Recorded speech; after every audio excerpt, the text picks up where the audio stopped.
नमस्कार दोस्तों, आप सभी का स्वागत है हमारे YouTube channel GS study point पे।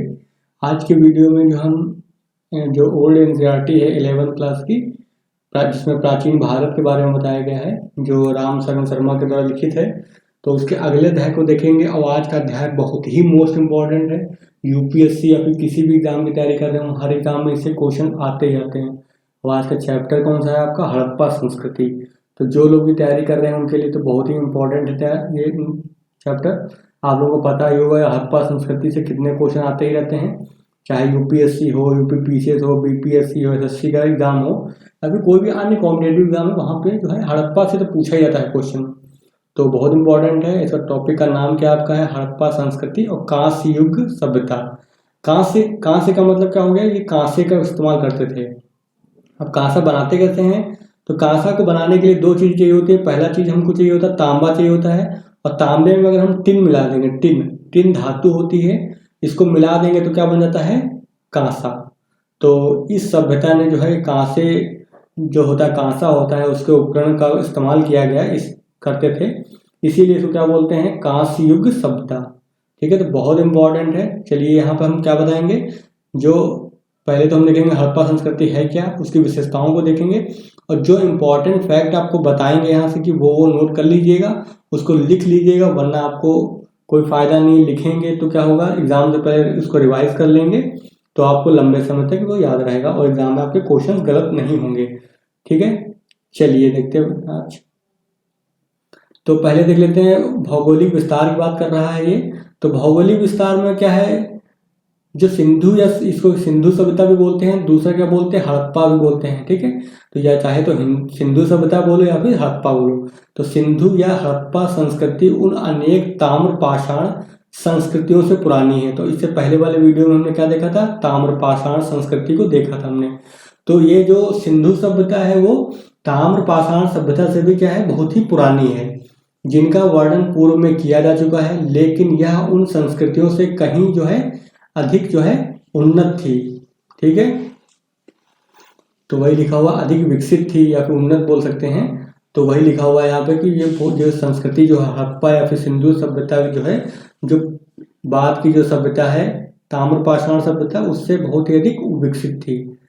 फिर इस संस्कृति का जो उदय जो है ताम्रपाषाणिक पृष्ठभूमि में भारतीय उपमहादेश के पश्चिमोत्तर भाग में हुआ। यानी कि जो भारतीय उपमहाद्वीप है, पश्चिमोत्तर मतलब पश्चिम और उत्तरी भाग में। तो मान लो दिशाओं का ज्ञान आपको पता ही होगा। ये मान लो उत्तर है तो ये दक्षिण हो जाएगा आपका, ये पूरब है तो ये पश्चिम हो जाएगा। तो पश्चिमोत्तर की बात हो रही है, इसका मतलब जो है कौन सा एरिया की बात हो रही है? इस वाले एरिया की बात, यानी इस वाले एरिया में फैली हुई है। ठीक है, जहाँ पर वर्तमान समय में जो पाकिस्तान का क्षेत्र है और राजस्थान है, गुजरात है, मुख्य रूप से यहाँ पर ये फैली हुई है। इसका नाम जो हड़प्पा संस्कृति पड़ा क्योंकि इसका पता सबसे पहले जो 1921 में पाकिस्तान के प्रांत में अवस्थित हड़प्पा नामक आधुनिक स्थल से चला। यानी वर्तमान समय में एक जगह है, उसका नाम क्या है? हड़प्पा है, जो कहाँ पे है? पाकिस्तान के एक राज्य में है। ठीक है, तो उसी नाम के आधार पर वहाँ पे खोज हुई, तो उसी नाम के आधार पर उसको क्या रख दिया गया? नाम हड़प्पा संस्कृति रख दिया गया। इस सिंध के बहुत से जो स्थल हैं वो प्राग हड़प्पीय संस्कृति का क्या है? केंद्र क्षेत्र बने हैं। परिणाम स्वरूप क्या हो, वह संस्कृति जो है परिपक्व होकर सिंधु और पंजाब में शहरी सभ्यता के रूप में क्या होगी? परिणत हो गई, यानी कि उसमें बदल गई। समझ गए आप? फिर क्या है, इस परिपक्व जो हड़प्पा संस्कृति का केंद्र स्थल जो है पंजाब और सिंध में। ठीक है, तो पाकिस्तान में एक राज्य है, जिला है, मतलब राज्य सॉरी, सिंध सिंध प्रांत है, वहां पर मुख्य रूप से फैली है। और पंजाब जो प्रांत है, तो पंजाब जो है भारत में भी है और वहाँ पाकिस्तान में भी है। तो उन दोनों क्षेत्र में मुख्य रूप से फैली हुई है। मुख्यतः जो सिंधु घाटी में पड़ता है। ठीक है, कहाँ पड़ता है मुख्य रूप से? सिंधु घाटी, जो सिंधु नदी है ना, उसी के घाटी का एरिया जो होता है उसको बोलते हैं सिंधु घाटी। फिर क्या है, आगे देख लेते हैं। यहां से जो है इसका विस्तार जो है दक्षिण और पूर्व की ओर हुआ है। तो ये जो सभ्यता है, यहीं से इसका विस्तार दक्षिण की ओर और पूर्व की ओर हुआ है, यानी भारत के यूपी तक हुआ है ये। इस प्रकार हड़प्पा संस्कृति के अंतर्गत पंजाब हो गया, सिंध हो गया, बलूचिस्तान के भाग ही नहीं बल्कि गुजरात हो गया, राजस्थान हो गया, हरियाणा हो गया, पश्चिमी उत्तर प्रदेश हो गया, इनके सीमांत भाग भी थे, यानी पश्चिमी उत्तर प्रदेश का भी कुछ भाग आता है इसमें। फिर इसका जो फैलाव जो है उत्तर में जम्मू से लेकर के, अगर बात करते हैं उत्तर में कितना फैला था, तो जम्मू जो है, जम्मू से लेकर के दक्षिण में नर्मदा के मुहाने तक, और पश्चिम में जो है बलूचिस्तान के मकरान समुद्र तट से लेकर के उत्तर पूर्व में मेरठ तक जो है इसका विस्तार फैला गया। यानी कि सॉरी, मालूम होगा, ऐसे विस्तार देखते हैं कि कहाँ से कहाँ तक फैला हुआ है ये। तो देखिए पश्चिम में जो है सबसे जो है इसका सबसे विस्तार जो है कहाँ तक है, बलूचिस्तान। ये बलूचिस्तान हो गया, मान लो ये बलूचिस्तान हो गया, से ले करके जो है मकरान समुद्र तट से ले करके, यहाँ पे समुद्र तट है उसका नाम है मकरान, उससे लेकर के उत्तर पूर्व में जो है मेरठ तक, यानी कि यहाँ तक जो है मेरठ, मान लो अगर यहाँ पर है तो मेरठ तक फैला हुआ है ये। फिर उत्तर की बात करते हैं, उत्तर में जम्मू से लेकर के, और दक्षिण की में कहाँ तक फैला हुआ है, जो ये आपका जो नर्मदा घाटी है, ठीक है। तो नर्मदा नदी जो है, नर्मदा नदी के मुहाने, यानी नर्मदा नदी यहाँ पर अरब सागर में गिरती है, वहां तक ये मुख्य रूप से क्या है, फैला हुआ है पूरा ये क्षेत्र, सिंधु सभ्यता का विस्तार है ये, ठीक है। तो इन बिंदुओं को याद रखिए, कभी भी स्टेटमेंट बना के दे सकता है कि ये स्टेटमेंट कहाँ से कहाँ तक सिंधु सभ्यता का विस्तार है, तो आपको पता होना चाहिए, ठीक है। फिर यह जो है समूचा क्षेत्र त्रिभुज के आकार का है। तो इसका अगर आकार हम नापते हैं तो कैसा होता है, दिखाई देता है हमको, है वो त्रिभुज के आकार का मालूम पड़ता है। फिर इसका पूरा जो क्षेत्रफल जो है लगभग 12,99,600 वर्ग किलोमीटर है। अतः यह क्षेत्र पाकिस्तान से बड़ा तो है ही, जाहिर सी बात है, पाकिस्तान और उत्तर प्रदेश में भारत के कुछ भागों में फैला हुआ है, तो जाहिर सी बात है पाकिस्तान से तो बड़ा होगा ही होगा। फिर प्राचीन मिस्र और मेसोपोटामिया से भी निश्चय ही बड़ा है। तो प्राचीन काल में जो मिस्र की सभ्यता और मेसोपोटामिया की सभ्यता जो है बहुत ही फेमस थी, बहुत ही बड़ी थी, लेकिन उससे भी बड़ी सभ्यता जो है अपने यहाँ की जो सिंधु सभ्यता रही है। चलिए आगे देख लेते हैं। ईसा पूर्व तीसरी और दूसरी सहस्त्राब्दी में संसार भर के किसी भी संस्कृति का क्षेत्र जो है हड़प्पा संस्कृति के क्षेत्र से बड़ा नहीं था। तो ईसा पूर्व जो तीसरी और दूसरी सहस्त्राब्दी है, ठीक है, सहस्त्राब्दी मतलब 2000, तो 2000 से लेकर के 3000 तक का जो टाइम पीरियड है, उस समय जो है इस टाइम पीरियड में हड़प्पा से बड़ी कोई भी संस्कृति नहीं थी। यानी कि उसके जो एरिया के अकॉर्डिंग जो है सबसे बड़ा जो सभ्यता है वो भारत की हड़प्पा संस्कृति ही रही है। फिर अब तक इस उपमहाद्वीप जो उपमहादेश है, हड़प्पा संस्कृति के लगभग जो है 1500 स्थलों का पता लग चुका है। इनमें जो है कुछ हड़प्पा संस्कृति की आरंभिक अवस्था के हैं, कुछ परिपक्व अवस्था के यानी मेच्योर लेवल के हैं, और कुछ उत्तर अवस्था के यानी कि जब वो नष्ट हो रही थी यानी समाप्त हो रही थी। तो आरंभिक हो गई, मेच्योर हो गई, और जब नष्ट हो रही थी यानी कि जो उसका उत्तर अवस्था है उसको बोलते हैं। जब कोई भी समय गुजरने लगता है, अंत होने लगता है, उसको बोलते हैं उत्तर। तो किंतु परिपक्व अवस्था वाले स्थलों की संख्या सीमित है, यानी कि जो जिस टाइम पे जो है मेच्योर हुई थी ये सभ्यता, उस समय के जो स्थल हैं उनकी संख्या क्या है, कम है, और उनमें केवल 7 को ही नगर की संज्ञा दी जा सकती है जो परिपक्व अवस्था के होते हैं, ठीक है। तो वही लिखा हुआ है, केवल 7 नगर हैं उनको ही संज्ञा दी जा सकती है। इनमें 2 सर्वाधिक महत्व के नगर थे, कौन से थे, एक है पंजाब में हड़प्पा हो गया, तो पंजाब में हड़प्पा, और सिंध में मोहनजोदड़ो। अब ये पंजाब जो है पाकिस्तान के पंजाब की बात हो रही है, और मोहनजोदड़ो इसको क्या बोलते हैं, प्रेतों का टीला बोलते हैं, ठीक है। तो वहां से नाम आया है। और ये कहाँ है, सिंध प्रांत, यानी पाकिस्तान के जो सिंध में मोहनजोदड़ो जगह का नाम है, वहां से ये मुख्य रूप से जो है ये कौन से हैं, परिपक्व अवस्था वाले जो है नगर हैं। फिर दोनों जो है पाकिस्तान में पड़ते हैं, तो पहले बता दिया मैंने आपको। दोनों एक दूसरे से कितना दूरी पे हैं, 483 किलोमीटर की दूरी पर थे, और सिंधु नदी द्वारा जुड़े हुए थे। तो कभी भी क्वेश्चन पूछा जाता है कि हड़प्पा नगर था, हड़प्पा नगर, या और जो दूसरा कौन सा है, मोहनजोदड़ो। अब पूछ लिया जाए क्वेश्चन आपसे कि ये दोनों किस नदी से जुड़े हुए थे आपस में, तो ये दोनों नदी से जुड़े थे, कौन सी, सिंधु नदी जो है। तो सिंधु नदी के द्वारा जो है ट्रेवल करके यहाँ पे जाया जाता था, मतलब सिंधु नदी के माध्यम से, नाव के माध्यम से जो है यहाँ आप आसानी से जा सकते थे। तो इसको नोट कर लीजिए कि ये दोनों जो है सिंधु नदी से जुड़े हुए थे, हड़प्पा और जो मोहनजोदड़ो। फिर तीसरा नगर जो है सिंध में मोहनजोदड़ो से 130 किलोमीटर के करीब दक्षिण में, ठीक है। तो सिंध प्रांत में ही जो है मोहनजोदड़ो से जो है 130 किलोमीटर दक्षिण में, मान लो मोहनजोदड़ो अगर यहाँ पर है तो उससे दक्षिण में जो है 130 किलोमीटर की दूरी पर जो है चन्हूदड़ो है, चन्हूदड़ो, ठीक है। तो यहाँ पे चन्हूदड़ो हो गया। तो इसको ये तीन जो मुख्य नगर हैं जो कैसे हैं, परिपक्व अवस्था वाले हैं, तो वही लिखा हुआ है। और चौथा नगर फिर आता है गुजरात के खंभात की खाड़ी के ऊपर लोथल स्थल पर, ठीक है। तो चौथा जो है नगर वो कौन सा है, महत्वपूर्ण नगर था जो परिपक्व नगर था, वो चौथा है लोथल, ठीक है। तो लोथल जो कहाँ है, गुजरात राज्य में। तो ध्यान रखिएगा, नाम जरूर याद रखिएगा कौन सा स्थान कहाँ पे है। फिर पांचवें नगर की बात कर लेते हैं। तो पांचवा नगर जो है कहाँ मिलेगा, राजस्थान के कालीबंगा में। तो ये ध्यान रखिएगा, कालीबंगा कहाँ है, राजस्थान में है। और यहाँ पे क्या है, कालीबंगा का मतलब क्या होता है, कालीबंगा का मतलब होता है काले रंग की चूड़ियाँ। फिर छठा नगर की बात कर लेते हैं। तो कौन से था, बनावली। बनावली कहाँ पे आपका, हरियाणा में है। तो हरियाणा का एक जिले का नाम है हिसार। तो हरियाणा के हिसार जिले में जो है ये बनावली है। फिर कालीबंगा की तरह इसमें भी क्या है, दो सांस्कृतिक अवस्थाएं देखी गई हैं, ठीक है। कहाँ कहाँ, बनावली में और कालीबंगा में।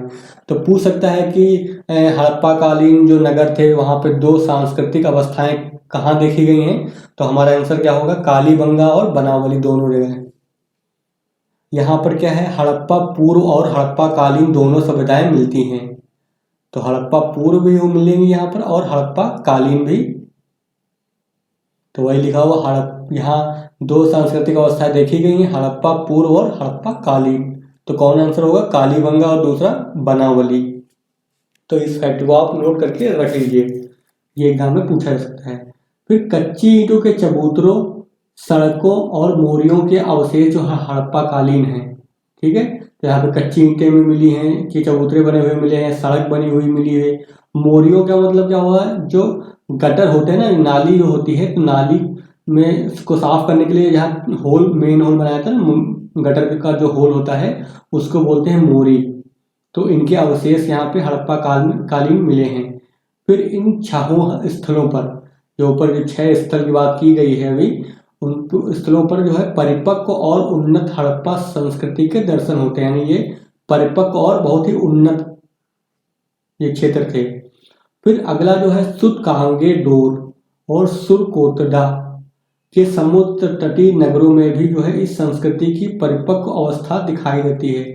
तो देखिए अब जो है ध्यान की यहाँ पे जो सुतकांगे डोर है और दूसरा क्या है सुरकोटडा, ये कैसे हैं, समुद्र तटीय नगर हैं, ठीक है, समुद्र के किनारे हैं। तो ध्यान रखिएगा दोनों को।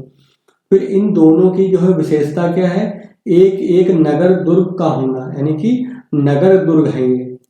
इसके अतिरिक्त क्या है, गुजरात के कच्छ क्षेत्र में क्या अवस्थित धौलावीरा। तो धौलावीरा में भी क्या मिला है, किला है, ठीक है। तो ये भी कैसा है, दुर्ग टाइप का बना हुआ है।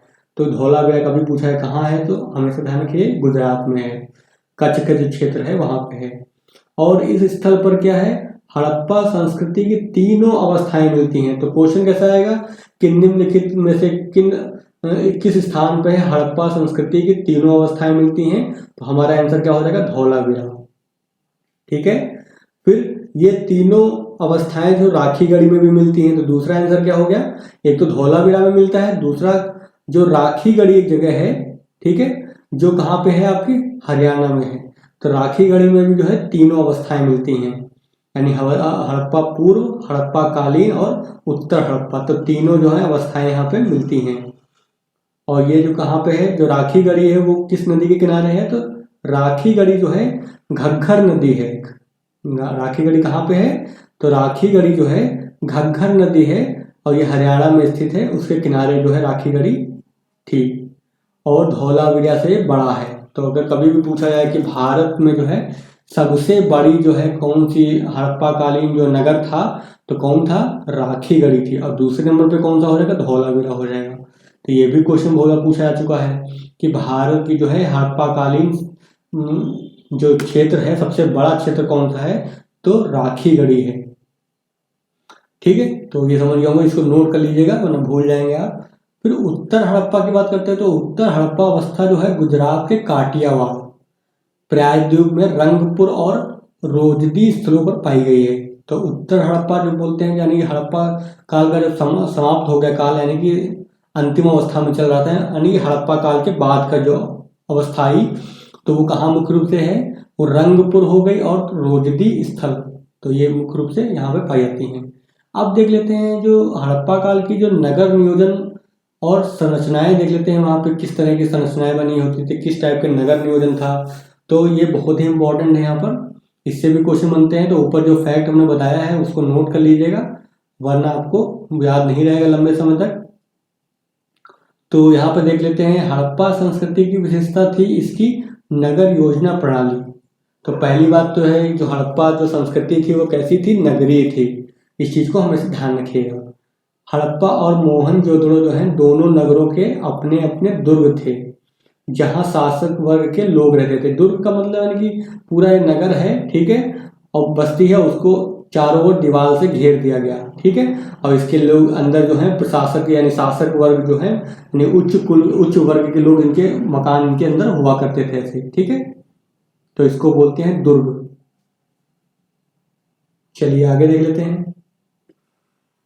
तो वही लिखा हुआ है कि नगरों में जो है अपने अपने दुर्ग में जो शासक वर्ग रहते थे, ठीक है, नगर में, और प्रत्येक नगर में दुर्ग के बाहर एक एक उससे निम्न स्तर का शहर था, यानी कि तो मेन जैसे मान लो ये हो गया दुर्ग, फिर बाहर जो है दुर्ग के बाहर जो है निम्न स्तर के लोग यानी कमजोर वर्ग के लोग रहते होंगे, कहने का मतलब जो गरीब वर्ग के लोग होते होंगे, ठीक है। तो वही लिखा हुआ है एक एक उससे निम्न स्तर का शहर था, जहाँ जो है ईंटों के मकानों में सामान्य लोग रहते थे। इन नगरों में भवनों के बारे में विशिष्ट बात यह थी कि ये जाल यानी ग्रिड के रूप में, यानी कि ऐसे ग्रिड होती ना, आपने देखा होगा ग्रिड क्या होता है, जो शतरंज आपने देखा होगा, तो इस टाइप से जो है नगरों मकान बने होते थे।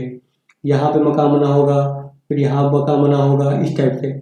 इस शतरंज का देखा होगा आपने, इस पर शतरंज खेलते हैं, तो इसको बोलते हैं ग्रिड, यानी कि एकदम अच्छे से बनाया हुआ मकान वगैरह। ये नहीं कि आड़े टेढ़े तिरछे कैसी भी सड़कें हैं, सड़कें कैसी होंगी 90 डिग्री पे काटती हुई ऐसे बिल्कुल सीधी रेखा में चलेंगी वो, ठीक है। तो उसको बोलते हैं ग्रिड पैटर्न। तो वही लिखा है, जिसकी खास बात थी कि ये जाल जो है ग्रिड की तरह व्यवस्थित थे और तदनुसार सड़कें एक दूसरे को क्या समकोण पर बनाते हुए काटती थी, यानी सड़कें जो है ऐसे एक दूसरे के क्या होंगे 90 राइट, यानी कि ये एंगल बनाएंगी। इतना अच्छा पैटर्न बनाया हुआ था इनका। फिर क्या है, और नगर अनेक खंडों में विभक्त थे। यह बात सभी सिंधु बस्तियों पर लागू थी, चाहे वे छोटी हो या बड़ी, यानी कि ग्रिड व्यवस्था हर जगह पाई जाएगी, चाहे छोटे नगर हो या बड़े नगर हो। फिर क्या है, बड़े बड़े भवन जो है हड़प्पा और मोहनजोदड़ो दोनों की विशेषता है। दूसरा तो भवनों में भी और भी समृद्ध है, ठीक है।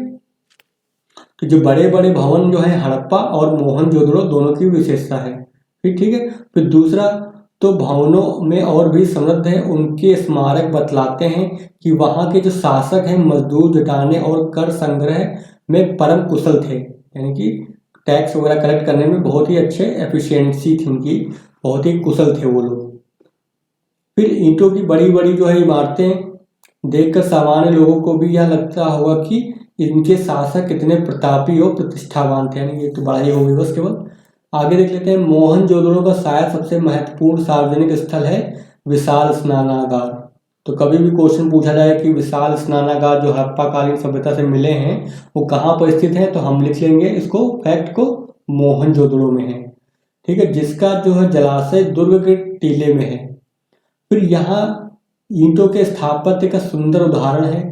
यह जो है 11.88 मीटर लंबा है और 7 मीटर इतना चौड़ा है, इतना गहरा है, तो इसको याद करने की कोई जरूरत नहीं हमको है। यानी कि यहाँ पे जलाशय मिला है, ये टैंक टाइप का, उसमें जो है नहाते वगैरह थे लोग, तो वो बना हुआ है। फिर दोनों सिरों पर यानी दोनों सिरों पर तल तक सीढ़ियाँ बनी हुई थी, यानी नीचे उतरने के लिए जो है यहाँ पर इन जगहों पे सीढ़ी बनी हुई थी। और बगल में क्या है, कपड़े बदलने के लिए कमरे भी थे, यानी कि आसपास यहाँ पर क्या होंगे, कपड़े उपड़े बदलने के लिए ये कमरे बने हुए थे। फिर स्नानागार का जो फर्श है वो पक्की ईंटों का बना हुआ था, यानी जो इसके नीचे जो टैंक बना हुआ है ये किससे बना हुआ है, पक्की ईंटों का बना हुआ है। और पास के कमरे में बड़ा सा का क्या है, कुआं है, जो क्या करेगा, पानी भरना पड़ेगा टैंक में। अब तो कुएं से क्या करेंगे, पानी भरेंगे, इससे पानी निकाल कर हौज में डाला जाता था। हौज के कोने में निर्गम मुख है, जब पानी गंदा हो जाएगा ना, नहाएंगे लोग उसके अंदर तो पानी गंदा भी तो होगा, तो उसको निकालने के लिए भी व्यवस्था होनी चाहिए। तो वही जो है उसमें पानी निकालने की भी क्या है व्यवस्था थी, तो उसको क्या बोलते हैं, निर्गम मुख, यानी कि जहाँ से पानी बाहर निकलेगा, ड्रेन जहाँ से हो जाएगा पानी, जिससे पानी बहकर नाले में जाता था। बताया जाता है कि यह विशाल स्नानागार धर्मानुष्ठान को कोई धर्म का अनुष्ठान अगर होता था संबंधी स्नान के लिए बना होगा, कोई यानी धार्मिक कार्य होगा तो वहाँ पे क्या लोग आकर के नहाएंगे वगैरह, जैसे आजकल जैसे गंगा नदी में नहाते लोग आकर के हैं या फिर कोई अन्य तालाब वगैरह में नहाते हैं, ऐसे ही जो है कोई जो धार्मिक अनुष्ठान करते होंगे तो उसके लिए बनाया गया होगा, ऐसा अनुमान है। भारत में हर धार्मिक कर्म में आवश्यक रहा है, तो आपने देखा होगा कोई भी धार्मिक कर्म होता है तो नहाना तो पहला ही कार्य होता है। फिर मोहनजोदड़ो की सबसे बड़ी इमारत है अनाज रखने का कोठार, ठीक है। तो अभी तक हमने देखा कि मोहनजोदड़ो में क्या है, सबसे बड़ा जो है स्नानागार हो गया। फिर दूसरी अगर कोई बात करते हैं, इमारत की बात करते हैं, कोई बिल्डिंग की बात करते हैं, तो वहाँ पे बिल्डिंग एक है कौन सी, अनाज रखने के कोठार, यानी कि अनाज रखने के भंडार करने के लिए एक गोदाम जो होता है जिसको बोलते हैं, तो उसका आकार दे रखा है यहाँ पर है। तो आकार याद करने की कोई जरूरत नहीं हमको है, बस ये पता होना चाहिए क्वेश्चन आएगा क्या कि अनाज रखने के कोठार कहाँ मिले हैं, यानी कि कमरे कहाँ मिले हैं, तो मोहनजोदड़ो में मिले हैं। आप इतना लिख लीजिए बस केवल। चलिए आगे देख लेते हैं। फिर क्या है, हड़प्पा के दुर्ग में जो है, आगे लिखा पर हड़प्पा के दुर्ग में 6 कोठार मिले हैं। देखो मोहनजोदड़ो में तो एक ही बड़ी सी बिल्डिंग है जिसके अंदर रखते थे अनाज को, लेकिन हड़प्पा में भी मिले हैं कोठार जहाँ पे अनाज को रखा जाता था, लेकिन वहाँ पे एक ना होकर के 6 बनाए गए हैं, ऐसे कोठार अलग अलग 6 बनाए गए हैं। समझ गए आप इसको, ये भी तो है कोठारी, इनमें अनाज को रखा जाता था। फिर वही लिखा हुआ कोठार मिले हैं जो ईंटों के बने चबूतरों पर 2 पातों में खड़े हैं, ठीक है। 2 लाइन यानी कहने मतलब 3 इधर होंगे और 3 इधर होंगे, कहने मतलब ऐसे समझिए आप, ठीक है, इसको भूल जाइए। तो 3 इधर बने होंगे, 3 इधर बने होंगे। चलिए आगे देख लेते हैं। आप प्रत्येक कोठार की लंबाई चौड़ाई देखिए, उनको पढ़ने की जरूरत नहीं है। और नदी के किनारे से कुछ 1 मीटर की दूरी पर है, यानी जो कोठार बने हैं कहाँ पे हैं, नदी के किनारे हैं। तो उस समय क्या होगा, उस समय तो ऐसा तो था नहीं कि मोटर गाड़ी तो थी नहीं उस टाइम पर, तो जाहिर सी बात है नदी के माध्यम से ही जो है नाव के सहारे ही ट्रेवल करते होंगे यात्री लोग, और अनाज वनाज को लाना ले जाना होता होगा तो नदी के माध्यम से जो है नाव के ऊपर लाते होंगे। तो जाहिर सी बात है अनाज को अगर लाना है तो नदी से ले आए और बाद में नदी के किनारे उसको रख लिया, यानी स्टोर कर लिया। तो जो स्टोर यानी जो भंडारण करेंगे कहाँ पे होगा, स्टोर हाउस कहाँ बनेगा, नदी के किनारे ही बनेंगे। तो वही लिखा हुआ है नदी के किनारे पे ही बने हुए हैं। और इन 12 इकाइयों का समूचा तल क्षेत्र लगभग जो इतने वर्ग मीटर होता है, जो लगभग उतना ही है जितना मोहनजोदड़ो के कोठार का है। यानी कि कहने में जितने भी कोठार बने हैं यहाँ पर, उनको अगर हम टोटल कैपेसिटी को जोड़ दें कि टोटल कैपेसिटी कितनी है, तो जितना मोहनजोदड़ो में रखने की कैपेसिटी थी बड़े वाले बिल्डिंग में, उतनी यहाँ पर भी जो है 6 जो बने हुए हैं उनकी भी कैपेसिटी सेम है। चलिए आगे देख लेते हैं। हड़प्पा के कोठारों में के दक्षिण में खुला फर्श है और इस पर 2 कतारों में ईंट के वृत्ताकार चबूतरे बने हुए हैं। स्पष्ट है कि इनका उपयोग जो है फसल दावने के काम में होता था, यानी कि जैसे मान लो कोई फसल उगाते होंगे तो उससे जो अनाज निकालने के लिए जो है फसल को दावा जाता है ना, ठीक है, तो फसल दावने का ये इस्तेमाल किया जाता होगा, जिसके ऊपर क्या है कोई जानवर के माध्यम से जो है चल चल करके उसको अनाज को अलग कर लेते हैं और जो उसका जो बचा हुआ पार्ट होता है वो उसको अलग कर लेते हैं। क्यों ऐसा क्यों माना गया है, ऐसा क्यों अनुमान लगा है, क्यों, क्योंकि इस फर्श में जो है दरारों में गेहूं और जौ के दाने मिले हैं। तो खोज हुई है, जब खुदाई उदाई हुई है तो वहां पे देखा गया है इन क्षेत्रों में क्या है, जौ और गेहूं के जो है अब बीज मिले हैं अभी तक। फिर हड़प्पा में जो है 2 कमरों वाले बैरक भी हैं। तो बैरक में क्या होते हैं, जो जाहिर से मजदूर काम करेंगे तो मजदूरों को रहने की व्यवस्था भी तो होनी चाहिए उनके लिए, तो वही हड़प्पा में 2 कमरे वाले बैरक भी हैं जो शायद मजदूरों के रहने के लिए बने थे। फिर कालीबंगा, तो कालीबंगा कहाँ है, राजस्थान में ध्यान रखिए। और कालीबंगा का मतलब क्या है, काली चूड़ियाँ। तो कालीबंगा में भी नगर के दक्षिण भाग में ईंटों के चबूतरे मिले हैं जो शायद कोठारों के लिए बने होंगे। इस प्रकार यह स्पष्ट होता है कि कोठार जो है हर जगह होंगे, मतलब ठीक है। तो इस प्रकार स्पष्ट है कि जो कोठार हैं हड़प्पा संस्कृति का क्या है महत्वपूर्ण अंग थे, क्योंकि उसके अंदर क्या अनाज को रखा जाता था। फिर हड़प्पा संस्कृति के नगरों में पक्की ईंटों का क्या इस्तेमाल विशेष बात है, ठीक है, पक्की ईंटों का इस्तेमाल करते थे, क्योंकि मिस्र के समकालीन यानी कि इसी समय की जो मिस्र की जो सभ्यता थी, ठीक है, तो क्योंकि मिस्र के समकालीन जो है भवनों में धूप में सुखाई गई ईंटों का ही प्रयोग हुआ था, तो वहाँ पे पक्की ईंटों का इस्तेमाल नहीं करते थे, वो धूप में सुखाई हुई ईंटों का इस्तेमाल करते थे। लेकिन हड़प्पा में क्या है पकी हुई ईंट का इस्तेमाल वो कर रहे थे, तो ये यहाँ पे क्या हो गई खास बात हो गई। फिर क्या है समकालीन मेसोपोटामिया में पकी ईंटों का प्रयोग मिला तो है, पर हड़प्पा संस्कृति के नगरों में ऐसी ईंटों का प्रयोग बहुत ही बड़े पैमाने पर हुआ है। फिर इसी टाइम की जो मेसोपोटामिया है हड़प्पा के टाइम की तो मिस्र की भी है और हड़प्पा टाइम की मेसोपोटामिया की भी संस्कृति है। यहाँ पे तो मतलब प्रमाण मिले हैं कि यहाँ पे ईंटों पकी हुई जो ईंट है उसका प्रयोग करते थे वो लोग, लेकिन बहुत ही कम मात्रा में। लेकिन हड़प्पा में तो बहुत ही ज़्यादा मात्रा में जो है पकी हुई ईंटों का प्रयोग करते हैं, इसलिए क्या है हड़प्पा संस्कृति की जो ये एक मुख्य विशेषता हो गई, ठीक है। चलिए आगे देख लेते हैं मोहनजोदड़ो की जल निकास प्रणाली जो है, तो मोहनजोदड़ो जो है आपका, तो वहाँ पे जो जल निकास प्रणाली जो है अद्भुत है, ठीक है। लगभग सभी नगरों के हर छोटे या बड़े मकान में प्रांगण और स्नानागार होते थे, यानी हर घर में जो है एक नहाने का जो है स्नानागार होता था। फिर कालीबंगा की बात करते हैं तो कालीबंगा में अनेक घरों में अपने अपने कुएं थे, तो कालीबंगा में भी क्या था खास बात है हर घर में खुद के कुएं थे।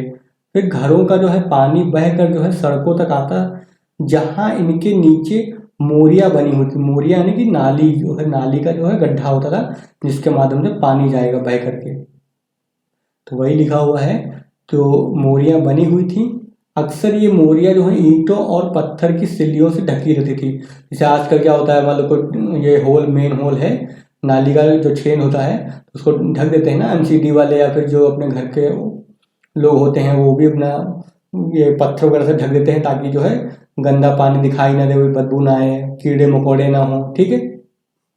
वही लिखा सड़कों की इन मोरियों में नर मोखे यानी मैन होल भी बने थे। सड़कों और मोरियों के अवशेष जो है कहाँ मिले हैं मुख्य रूप से तो बनावली, ठीक है, तो बनावली जो है वहां से जो है मुख्य रूप से अवशेष मिले हैं। चलिए आगे देख लेते हैं। कुल मिलाकर अब इस यानी कि कुल बात ये हमने इतना जो पढ़ा है हमने अभी, तो कुल मिलाकर जो है स्नान घर जो है और मोरियों की व्यवस्था क्या अनोखी है ना, क्योंकि उस टाइम में भी सोचो नहाने के लिए कमरे बने हुए हैं और उस टाइम पे जो पानी निकालने की भी बहुत अच्छी से व्यवस्था की हुई है, तो ये क्या अनोखी व्यवस्था होगी वहाँ पर।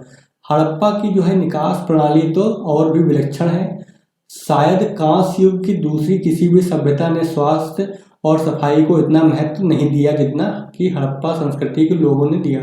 तो कभी भी स्टेटमेंट आता है कि हड़प्पा संस्कृति के लोग जो है साफ सफाई पे बहुत ध्यान देते थे, बिल्कुल सही स्टेटमेंट है ये, ठीक है, ये स्टेटमेंट राइट होगा, क्योंकि इतनी अच्छी इनके पास व्यवस्था थी सफाई के लिए, पानी वानी जल निकासी के लिए। अब हम देख लेते हैं इस काल में जो कृषि कैसी रही है, तो कृषि की बात कर लेते हैं। तो सिंधु प्रदेश में आज पहले की अपेक्षा क्या है बहुत ही कम वर्षा होती थी, इसलिए यह प्रदेश अब उतना उपजाऊ नहीं रहा।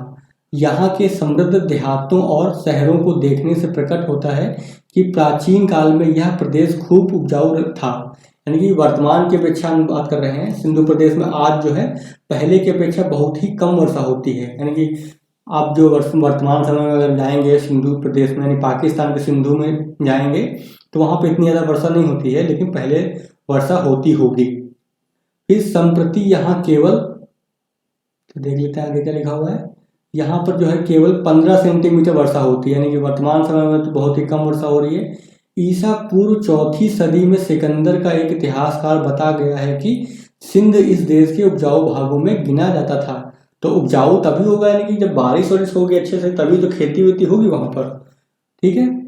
पूर्व काल में सिंधु प्रदेश में जो है प्राकृतिक वनस्पति संपदा अधिक थी, जिसके कारण यहाँ अधिक वर्षा होती थी। यानी कि वहाँ पे उस समय जो है प्राकृतिक वनस्पति अधिक होगी, पेड़ पौधे अधिक होंगे, तो जाहिर सी बात है वहाँ का तापमान भी कम होगा और वहाँ पे अधिक वर्षा होगी। लेकिन जब तो पेड़ काट दिए जाएंगे तो वहाँ का तापमान भी बढ़ जाएगा, ठीक है, इससे क्या होगा वर्षा कम हो जाएगी। फिर यहाँ के वनों से जो है ईंट पकाने और इमारत बनाने के लिए लकड़ी बड़े पैमाने पर इस्तेमाल में लाई जाती थी। लंबे अरसे तक खेती का विस्तार और बड़े पैमाने पर चराई और ईंधन के लिए लकड़ी की खपत होते रहने से यहाँ की क्या प्राकृतिक वनस्पति संपदा क्या हो गई, क्षीण हो गई। इस प्रदेश की जो उर्वरता का एक विशेष कारण शायद सिंधु नदी से हर साल आने वाली बाढ़ थी। यानी कि यह अनुमान लगाया गया है कि यहाँ पे सिंधु नदी से क्या है, हर साल बाढ़ आती थी, और जब बाढ़ आएगी तो क्या होगा, अच्छी मिट्टी लेकर के आएगी, और अच्छी मिट्टी लेकर के आएगी तो क्या होगा, उससे मिट्टी में उपजाऊपन बना रहता है। ठीक है, फिर क्या लिखा हुआ है, गांव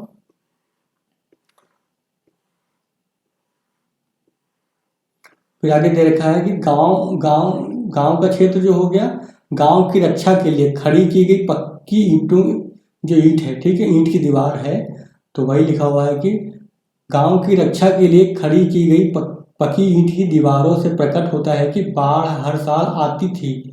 क्योंकि बाढ़ आएगी तो बाढ़ को रोकने का भी तो इंतजाम करना पड़ेगा ना, गांव के अंदर तो पानी भर जाएगा। तो सिंधु नदी जो है मिस्र की नील नदी की अपेक्षा कहीं अधिक जलोढ़ मिट्टी बहाकर लाती थी और इसे बाढ़ वाले मैदानों में छोड़ जाती थी। जैसे नील ने मिस्र का निर्माण किया और वहां के लोगों का क्या किया, भरण पोषण किया है, वैसे ही सिंधु नदी ने क्या सिंध क्षेत्र का क्या किया है, निर्माण किया है और वहां के लोगों का भरण पोषण किया है। तो जाहिर सी बात, देखिए बाढ़ आती तो बाढ़ से नुकसान तो होता है, लेकिन बाढ़ की सबसे अच्छी बात क्या होती है, बाढ़ आने से नई मिट्टी आती है जो उपजाऊपन को बनाए रखती है। फिर सिंधु सभ्यता के लोग जो है बाढ़ उतर जाने पर, यानी कि जब बाढ़ का पानी चला जाता था, नवंबर के महीने में जो है बाढ़ वाले मैदानों में बीज बो देते थे, यानी कि वहां पे बीज डाल देंगे फिर, और अगली बाढ़ आने के पहले जो है अप्रैल महीने में गेहूं और जौ की अपनी फसल को काट लेते थे। तो ये बता दिया कि कैसे कृषि करते थे। यहाँ पर कोई फावड़ा या फाल तो नहीं मिला है, तो फावड़ा वगैरह नहीं मिला है जो मिट्टी को खोदने के काम आता है। इसके बावजूद जो है, लेकिन जो है, लेकिन कालीबंगा में जो है, कालीबंगा की जो है प्राक हड़प्पा अवस्था में जो कूढ़ कूढ़ मतलब हल रेखा, ठीक है, से हल रेखा देखे गए हैं। यानी कि जब जब खेतों को जुताई की जाती है ना, तो इस लाइन बन जाती है ना, तो उसी को क्या बोलेंगे, हल रेखा बोलेंगे। तो कालीबंगा यानी राजस्थान का जो क्षेत्र है, वहाँ पे जो है प्राक हड़प्पा अवस्था में जो कूढ़ यानी हल रेखा देखे गए हैं, तो उनसे अनुमान लगाया जाता है कि हड़प्पा काल में राजस्थान में हल जोते जाते थे। तो एक फैक्ट यहाँ से मिल गया कि हल रेखा के निशान कहाँ से मिले हैं, तो हल रेखा के प्रमाण कहाँ से मिले हैं, कालीबंगा से मिले हैं। तो इस चीज को आप नोट करके रख लीजिए। फिर हड़प्पाई लोग जो है शायद लकड़ी के हलों का प्रयोग करते थे। इस हल को आदमी खींचते थे या बैल, इस बात का कोई पता नहीं, यानी कि हल कौन खींच रहा है, किसके माध्यम से जुताई हो रही है, पता नहीं है। फिर फसल काटने के लिए शायद पत्थर के हंसिए का प्रयोग होता था। तो फसलों को काटने के लिए हंसिया जो होता है, जिससे फसल काटी जाती है, तो पत्थर का बना हो सकता है वो, ऐसा अंदाजा लगाया जा रहा है। कि फिर क्या है, गबर बंदों या नालों को बांधों से घेर कर जो है जलाशय बनाने की परिपाटी बलूचिस्तान और अफगानिस्तान के कुछ हिस्सों की विशेषता रही है। यानी कि पानी बह रहा है तो पानी को रोक करके जो है जलाशय बनाने की जो तरीका है वो इस क्षेत्र में पाया गया है, बलूचिस्तान और अफगानिस्तान में। किंतु लगता है कि नहरों या नालों से सिंचाई की परिपाटी नहीं है। तो इसका मतलब क्या हुआ, यहाँ पे जो है सिंचाई के लिए जो नहर और नाले का इस्तेमाल नहीं किया जाता था, तो ये यहाँ से साबित हो गया। तो कभी भी अगर पूछा जाए आपसे कि हड़प्पा संस्कृति में जो है क्या नहरें थीं, तो नहीं थी। ठीक है, फिर आगे देख लेते हैं हड़प्पाई गांव जो है, हड़प्पाई गांव जो अधिकतर बाढ़ वाले मैदानों में थे, प्रचुर अन्न उपजा लेते थे, जो न केवल उनकी अपनी आवश्यकता की पूर्ति के लिए, बल्कि खेती के काम से मतलब न रखने वाले जो नगरवासी होते हैं, शिल्पी होते हैं, व्यापारी होते हैं और सामान्य नागरिकों की जरूरत पूरी करने के लिए भी पर्याप्त होता था। यानी कि सारे लोग तो खेती करेंगे नहीं, कुछ लोग खेती करेंगे, कुछ लोग शिल्प का मतलब कोई काम हम करते हैं ना, जैसे कोई बढ़ई है तो कोई कुम्हार है, या फिर कोई कोई दूसरा काम कर रहा है, कुछ व्यापारी होते हैं जो व्यापार करते हैं, या फिर सामान्य नागरिक होते हैं। ठीक है, तो उनके लिए भी इतना अन्न उपज जाता था, इतना मात्रा में अन्न का उत्पादन होता था कि इनकी भी आवश्यकताओं को पूरा कर लेते थे। फिर सिंधु सभ्यता के लोग गेहूं हो गया, जौ हो गया, राई हो गया, मटर हो गया आदि अनाज पैदा करते थे। तो ये भी नोट कर लीजिए, फैक्ट है कि कौन कौन सी फसल उगाते थे वो लोग। तो जौ हो गया, गेहूं है, राई है, मटर है। फिर वे 2 किस्म का गेहूं और जौ उगाते थे।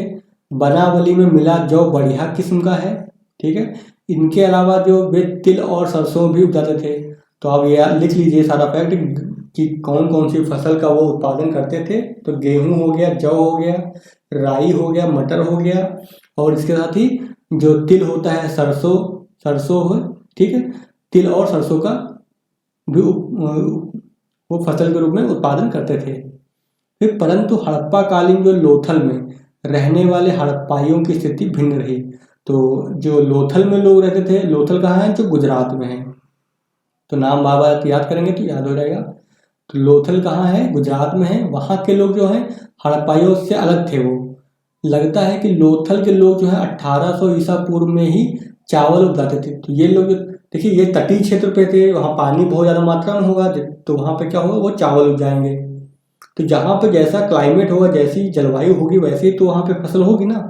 तो यहाँ ये लोग क्या करते थे, लोथल के लोग जो है चावल को उपजाते थे, जिसका अवशेष वहाँ पाया गया है। फिर मोहनजोदड़ो और हड़प्पा में और शायद कालीबंगा में भी जो अनाज बड़े बड़े कोठारों में जमा किया जाता था। संभवतः किसानों से राजस्व के रूप में अनाज लिया जाता था, जैसे टैक्स के रूप में जिसे लिया जाता होगा उस समय किसानों से। उस जो लिया जाता होगा अनाज, उसको कोठारों में यानी भंडार गृह में रखा जाता था, और वह पारिश्रमिक चुकाने और संकट की घड़ियों में काम के लिए कोठारों में जमा किया जाता था। मान लो कभी बाढ़ आ गई, कभी मौसम चेंज हो गया, फसल का उत्पादन नहीं हो पाया, संकट की अवस्था में जो है इस अनाज का इस्तेमाल किया जाता होगा।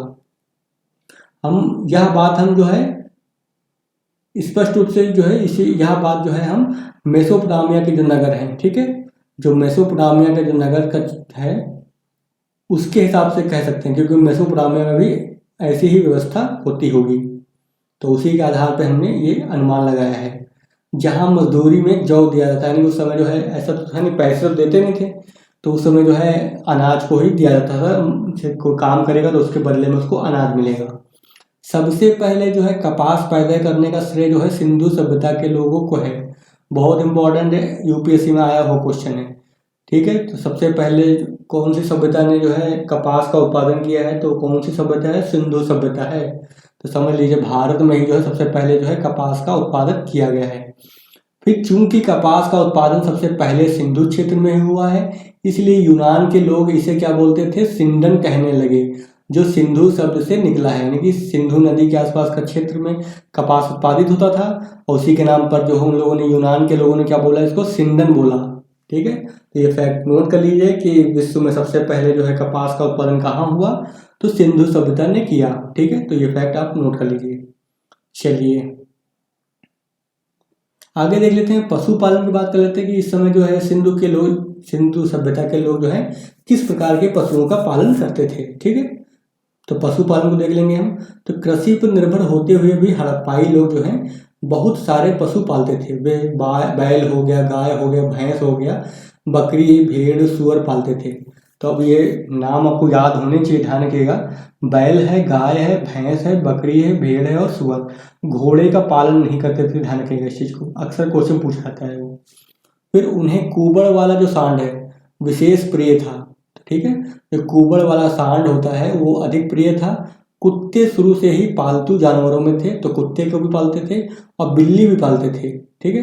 कुत्ता और बिल्ली दोनों के पैरों के निशान मिले हैं। तो हमें कैसे पता चला कि यहाँ पे पाला जाता था कि नहीं पाला जाता था, तो इसके क्या है, पैरों के निशान मिले हैं हमें कुत्ते और बिल्ली के। फिर क्या है, वे गधे और ऊँट भी रखते थे। तो ध्यान रखिए, गधा भी होता था हड़प्पा काल में, ऊँट भी थे हड़प्पा काल में, और शायद इन पर बोझा ढोते थे। यानी कि गधों का इस्तेमाल, ऊँट का इस्तेमाल क्यों करते थे, बोझा को ढोने के लिए। फिर क्या है, घोड़े के अस्तित्व का संकेत मोहनजोदड़ो की ऊपरी सतह से तथा लोथल में मिली एक संदिग्ध मूर्ति यानी कि टेराकोटा। टेराकोटा क्या होता है, जो मिट्टी की मूर्ति होती है उसको बोलते हैं टेराकोटा, ठीक है। तो उससे मिला है। तो हाँ, अब ये है कि ज़्यादा इस्तेमाल तो नहीं है, लेकिन घोड़े के जो है अस्तित्व जो है संकेत मिले हैं, कहाँ मिले हैं, मोहनजोदड़ो में मिले हैं और लोथल में मिले हैं। तो ध्यान रखना, ये मतलब माना गया है कि घोड़े का अस्तित्व के संकेत मिले हैं उसके बाद, बहुत मुख्य जानवर तो नहीं था उनका। फिर गुजरात में जो है के पश्चिम में अवस्थित सुरकोटदा में घोड़े के अवशेष के मिलने की रिपोर्ट आई है और वे 2000 ईसा पूर्व के आसपास के बताए गए हैं, परंतु पहचान जो है संदेहग्रस्त है, यानी कि अभी स्पष्ट रूप से नहीं जान पाए हैं हम। तो कभी भी अगर आपसे पूछा जाए कि हड़प्पा काल में जो है घोड़े के अवशेष कहाँ मिले हैं, तो आप खटाक से आंसर लगा देंगे क्या, सुरकोटदा। ठीक है, तो सुरकोटदा में जो है अवशेष मिले हैं, घोड़े के अवशेष। तो इस फैक्ट को नोट कर लीजिए आप, और साथ में ये वाला फैक्ट भी आप नोट कर लीजिए। ठीक है, कभी भी यूपीएससी पूछ सकता है, फिर कोई अन्य एग्जाम में पूछा सकता है। फिर आगे जो भी हो, इतना तो स्पष्ट है कि हड़प्पाई सभ्यता जो है अश्व केंद्रित नहीं थी, यानी कि घोड़ों का वहां पे बोलबाला नहीं था, अश्व केंद्रित नहीं थी। आगे देख लेते हैं। अब देखिए हड़प्पा संस्कृति की जो आरंभिक और परिपक्व अवस्था यानी कि स्टार्टिंग और जो मैच्योर हो चुकी थी अवस्था में ना तो घोड़े की हड्डियां हैं और ना ही उसके प्रारूप मिले हैं। हड़प्पाई लोगों को हाथी का ज्ञान था, यानी हाथी को जानते थे वो लोग। वे गैंडे, तो गैंडे से भी परिचित थे वो। ठीक है, मेसोपोटामिया के समकालीन सुमेर के नगरों के लोग भी इन्हीं लोगों की तरह अनाज पैदा करते थे और उनके पालतू पशु भी प्रायः वही थे जो इनके थे, यानी जो हड़प्पा संस्कृति में जो जानवर पाले जाते थे, जो पशु पाले जाते थे, वही वो लोग भी पालते थे। फिर परंतु गुजरात में जो बसे, आगे देख लेते हैं। परंतु जो है गुजरात में बसे हड़प्पाई लोग जो चावल उगाते थे, ठीक है, थे और हाथी पालते थे। तो जो लोथल वाला एरिया हो गया गुजरात में, तो वहां पे हड़प्पाई लोग जो है चावल उगाते थे और हाथी को पालते थे। ये दोनों बातें मेसोपोटामिया के नगरवासियों पर लागू नहीं होती थी, यानी कि मेसोपोटामिया के लोग जो है हाथी वगैरह नहीं पालते थे और चावल का उत्पादन नहीं करते थे। ठीक है, तो ये हो गया। अब हम देख लेते हैं यहाँ पर जो है शिल्प और तकनीकी ज्ञान कैसा था इनके पास। जो हड़प्पा संस्कृति है उनके पास जो है शिल्प और तकनीकी का ज्ञान क्या था। तो हड़प्पा संस्कृति कांस्य युग की है। ठीक है, यूं तो इस संस्कृति के लोग पत्थर के बहुत सारे औजारों और उपकरणों का प्रयोग करते थे, यानी कि पत्थरों के भी औजार का इस्तेमाल ये करते थे, लेकिन वे कांसे के जो है निर्माण और प्रयोग से भी भली भांति परिचित थे, यानी कि कांसे का भी इस्तेमाल करते थे।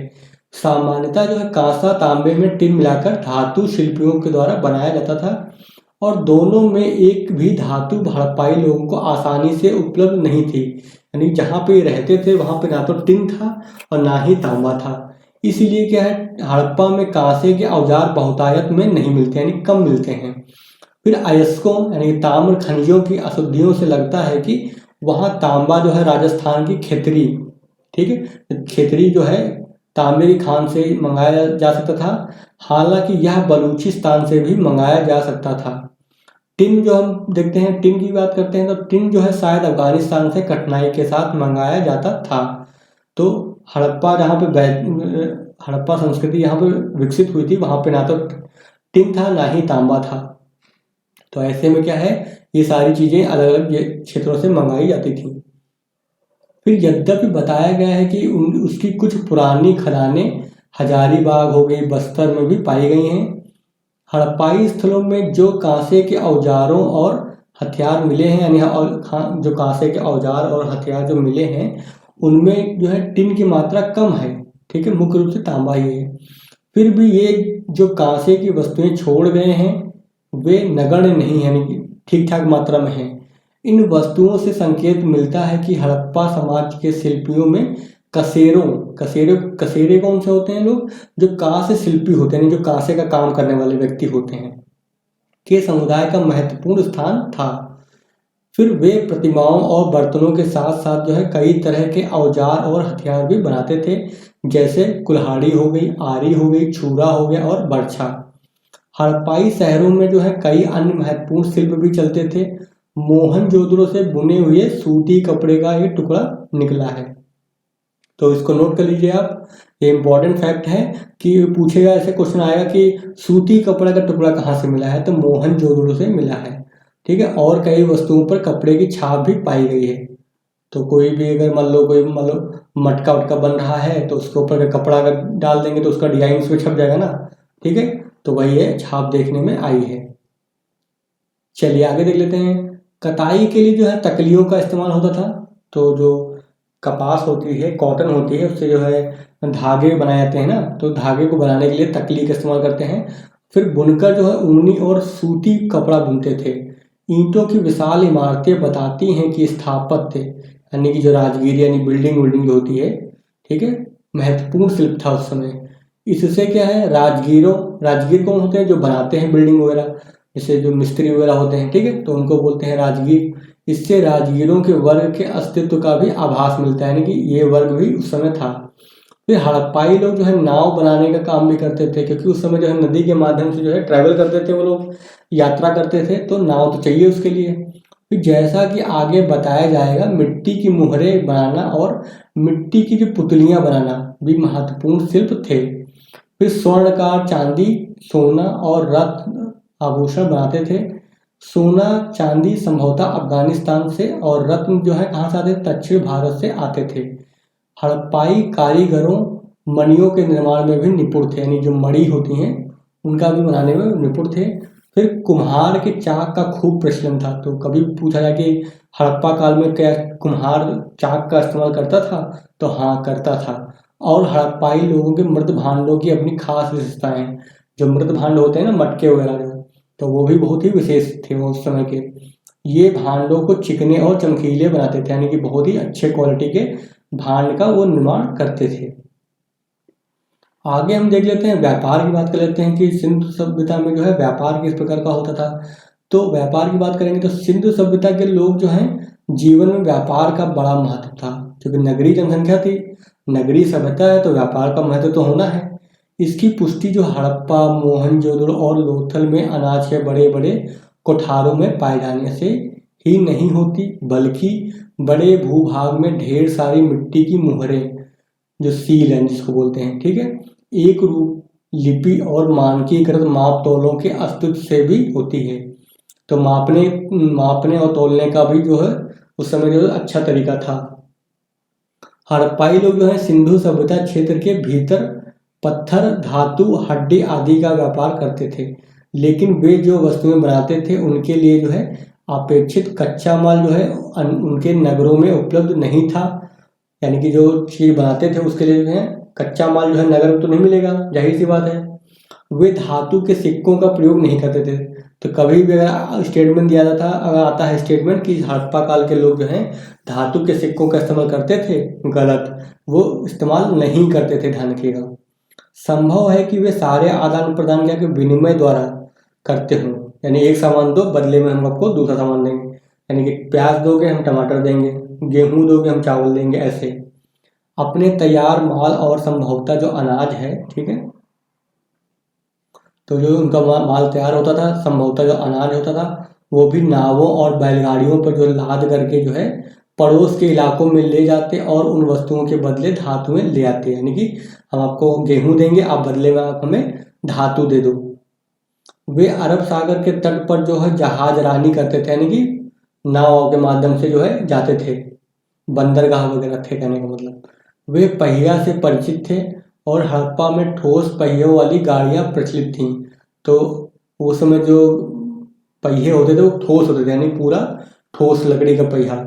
अभी देखते होंगे आजकल तो तीली वाला चलता था बीच में, ठीक है, फिर अलॉय व्हील आ गया, पहिया आ गया। अभी इस समय जो हड़प्पा काल में जो पहिया होता था वो कैसा होता था, पूरा ठोस लोहे का, यानी कि पूरा लकड़ी का, समझो चक्का, ये सोचो पूरा लकड़ी का चक्का है, ये पूरा जो है लकड़ी से भरा हुआ है, समझो इस टाइप से चलता होगा उस समय, ठीक है। यहाँ पे यानी कि होल कर देंगे लकड़ी में, ये पूरा पहिया जो है लकड़ी का होगा। फिर लगता है कि हड़प्पाई लोग किसी न किसी प्रकार के आज के इक्के का इस्तेमाल करते, पर उनमें आरेदार पहिए नहीं थे। आजकल क्या है, पहिए कैसे होते हैं, ये खोखला हो गया, खोखला हिस्सा लकड़ी का हो गया, ये बीच में सेंटर बना दिया, यहाँ पे ऐसे, ये ऐसे बोलते हैं ना, ऐसे बना होता है, तीलिया टाइप की बनी होती है, तो इसको क्या बोलते हैं, आरेदार पहिया बोलते हैं। लेकिन उस समय जो है आरेदार पहिया का इस्तेमाल नहीं होता था। चलिए आगे देख लेते हैं। फिर हड़प्पाई लोग जो है लोगों के व्यापारिक संबंध की बात करते हैं, तो राजस्थान के जो है एक क्षेत्र से था और अफगानिस्तान और ईरान से भी था, ठीक है। तो हड़प्पाई लोगों का व्यापार जो है संबंध राजस्थान के एक क्षेत्र से था और अफगानिस्तान हो गया, ईरान से भी व्यापार करते थे, उन्होंने जो है उत्तरी अफगानिस्तान में अपने वाणिज्य बस्ती स्थापित की थी, जिसके सहारे उनका व्यापार मध्य एशिया के साथ चलता था। फिर उनके नगरों का जो व्यापार है दजला फरात प्रदेश के नगरों के साथ चलता था। बहुत सी हड़प्पाई मोहरें जो है मेसोपोटामिया की खुदाई में निकली हैं और प्रतीत होता है कि हड़प्पाई लोगों ने मेसोपोटामिया नागरिकों के कई प्रसाधनों का अनुकरण किया, यानी कि वहाँ के लोगों के साथ वो क्या करते थे, व्यापार करते थे मेसोपोटामिया की सभ्यता से। ठीक है, आगे देख लेते हैं। आगे लिख रखा है कि हड़प्पाई लोगों ने जो है लाजवर्द मणि, ठीक है, एक मणि का प्रकार है ये, मणि जो होती है, तो हड़प्पाई लोगों ने लाजवर्द मणि का सुदूर व्यापार चलाया था।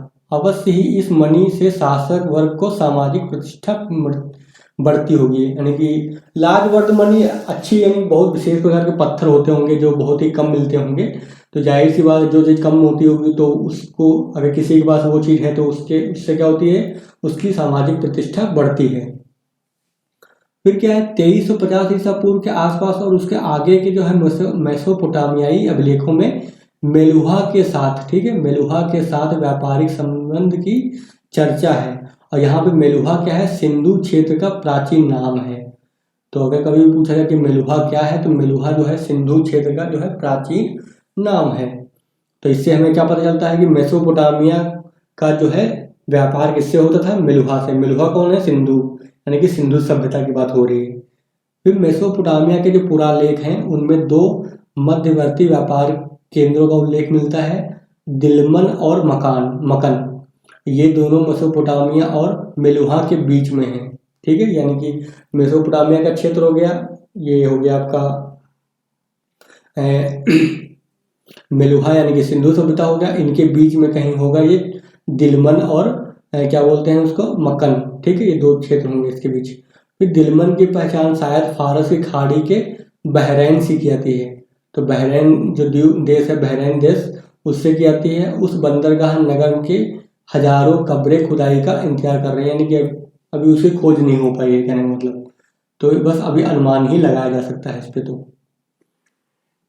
चलिए आगे देख लेते हैं, राजनीतिक संगठन देख लेते हैं कि हड़प्पा सभ्यता में जो है राजनीतिक संगठन कैसा था उस समय।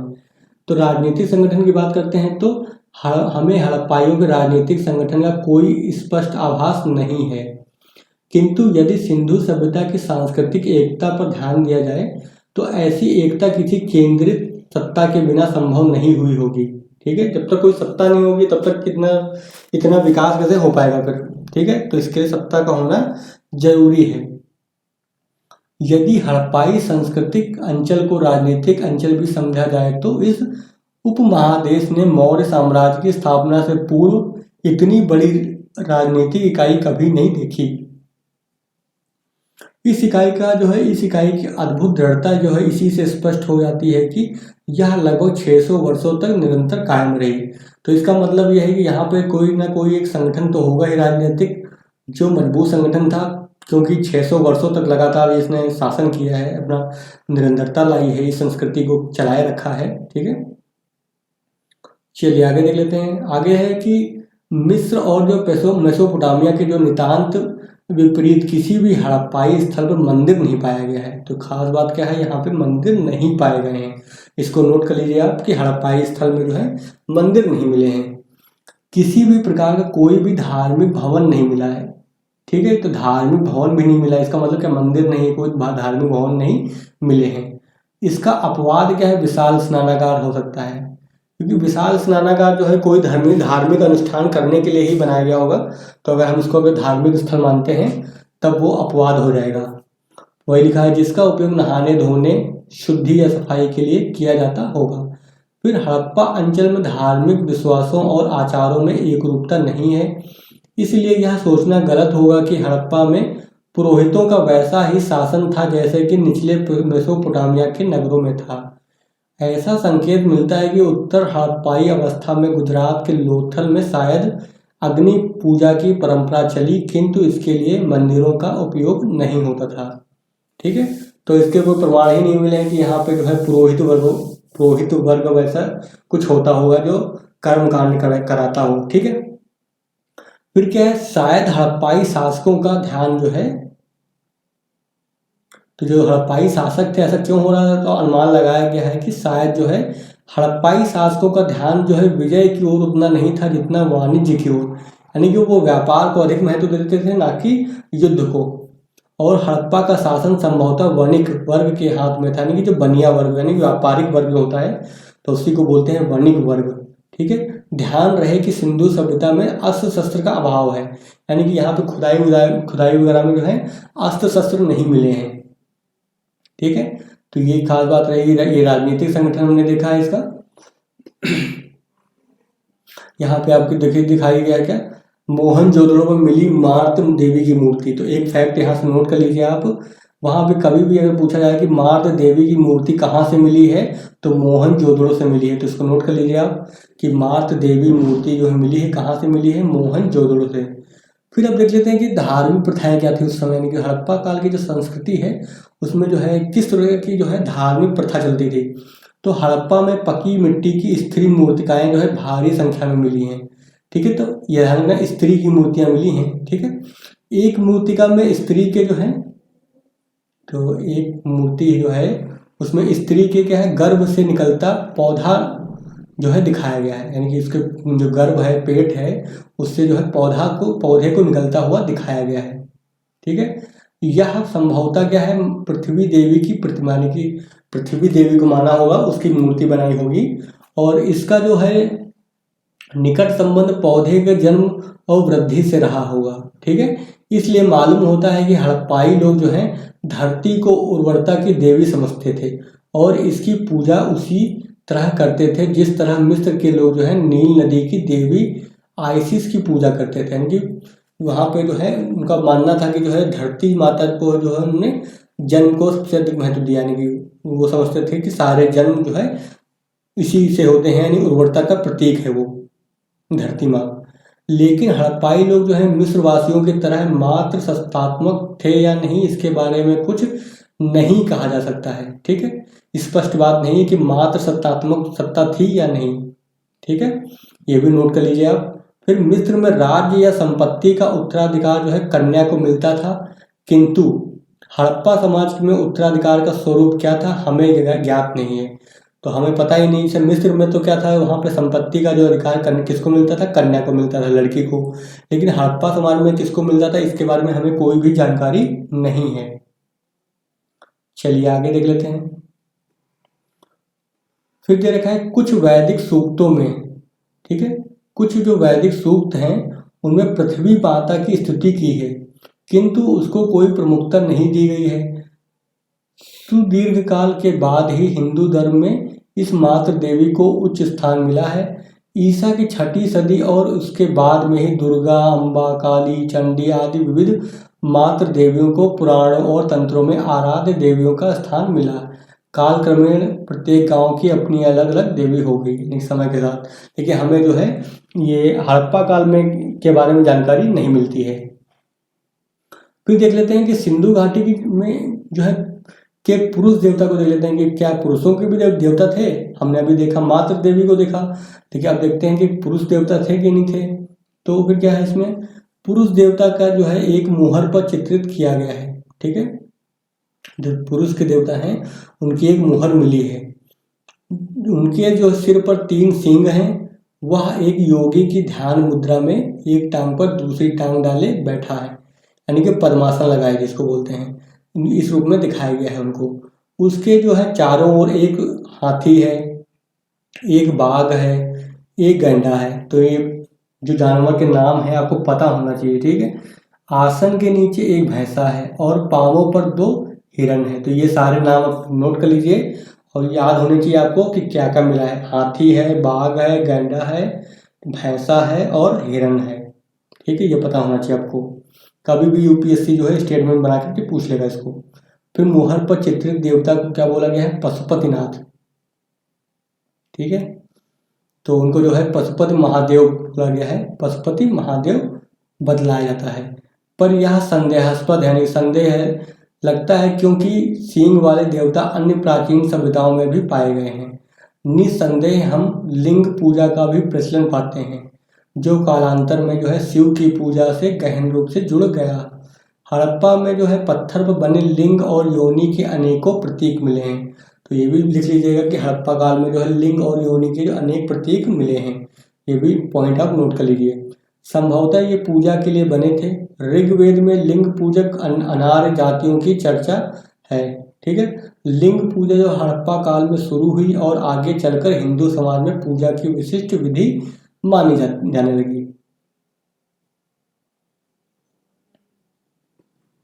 अब देखिए यहाँ पे जो मोहनजोदड़ो में जो पशुपति की मुहर पाई गई है, तो उनका चित्र बना हुआ है। तो आपको पता होना चाहिए कि इसमें जो है कौन कौन से जानवर पाए गए हैं, यानी बने हुए हैं। तो ये एग्जाम में पूछ सकता है, तो ये आप देख लीजिए। ठीक है, चलिए आगे बढ़ते हैं। आगे देख लेते हैं वृक्षों और पशुओं की पूजा। तो क्या उस समय पेड़ों की पूजा होती थी या फिर जानवर यानी पशुओं की पूजा होती थी क्या? तो इसको देख लेते हैं। तो वृक्षों और पशुओं की पूजा की बात करते हैं तो सिंधु क्षेत्र के लोग जो है वृक्ष पूजा करते थे। तो ये नोट कर लीजिए कि वो लोग जो है वृक्ष की पूजा करते थे। एक मुहर जो है मिली है, यानी मुहर मतलब सील पर पीपल की डालों के बीच विराजमान देवता चित्रित हैं। इस वृक्ष की पूजा आज तक जारी है। तो यानी पीपल के जो है पूजा करते थे। हड़प्पा काल में जो है पशु पूजा का भी क्या है प्रचलन था। तो इस समय जो है पशुओं की भी पूजा होती थी। कई जो है पशु मुहरों पर अंकित है, यानी कई जो पशु हैं उनका कहाँ पे अंकन किया गया है?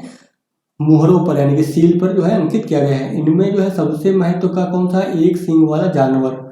तो एक सींग वाला जानवर होता है उसको क्या बोलते हैं? यूनिकॉर्न। ठीक है, तो उसकी पूजा होती थी, जो गैंडा हो सकता है।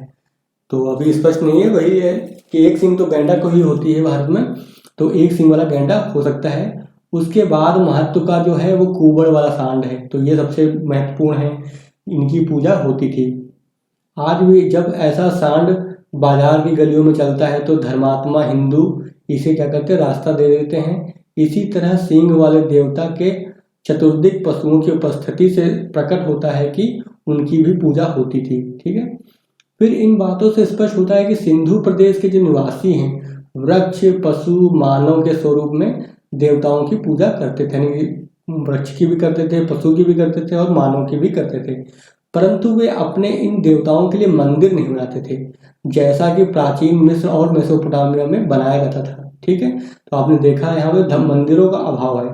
पूजा तो होती थी सबकी, मानव की भी हो रही है, पेड़ों की भी हो रही है, पशुओं की भी हो रही है, लेकिन उनके लिए मंदिर नहीं बनाए जा रहे। ठीक है, फिर आगे क्या दे रखा है कि धर्मोपासना सूचक वस्तुओं के रहते हुए भी हड़प्पा के नगरीकरण को धर्म से जोड़ना ठीक नहीं होगा, जो बात कांस्य युग के अन्य नगरीय समाजों पर भी लागू होती है।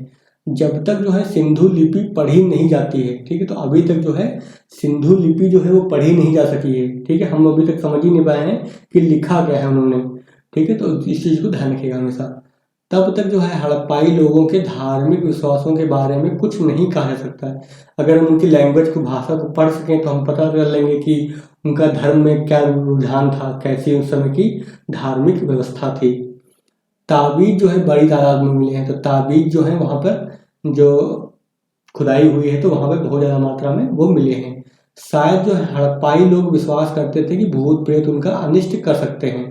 तो कभी भी क्वेश्चन आया क्या हड़प्पाई लोग जो है भूत प्रेत में विश्वास करते थे, तो सही है। ठीक है, और इसीलिए उनसे बचाने के लिए ताबीज पहनते थे। फिर है आर्येतर परंपरा से संबंध माने जाने वाले अर्थवेद। जो अथर्ववेद है, 4 वेद है ना वैदिक काल में, ऋग्वेद, सामवेद, अथर्ववेद और यजुर्वेद। तो अथर्ववेद में जो है अनेक जो है तंत्र मंत्र या जादू टोने दिए गए हैं और रोगों को तथा भूत प्रेत को भगाने के लिए ताबीज बताए गए हैं। तो ये वैदिक काल में है।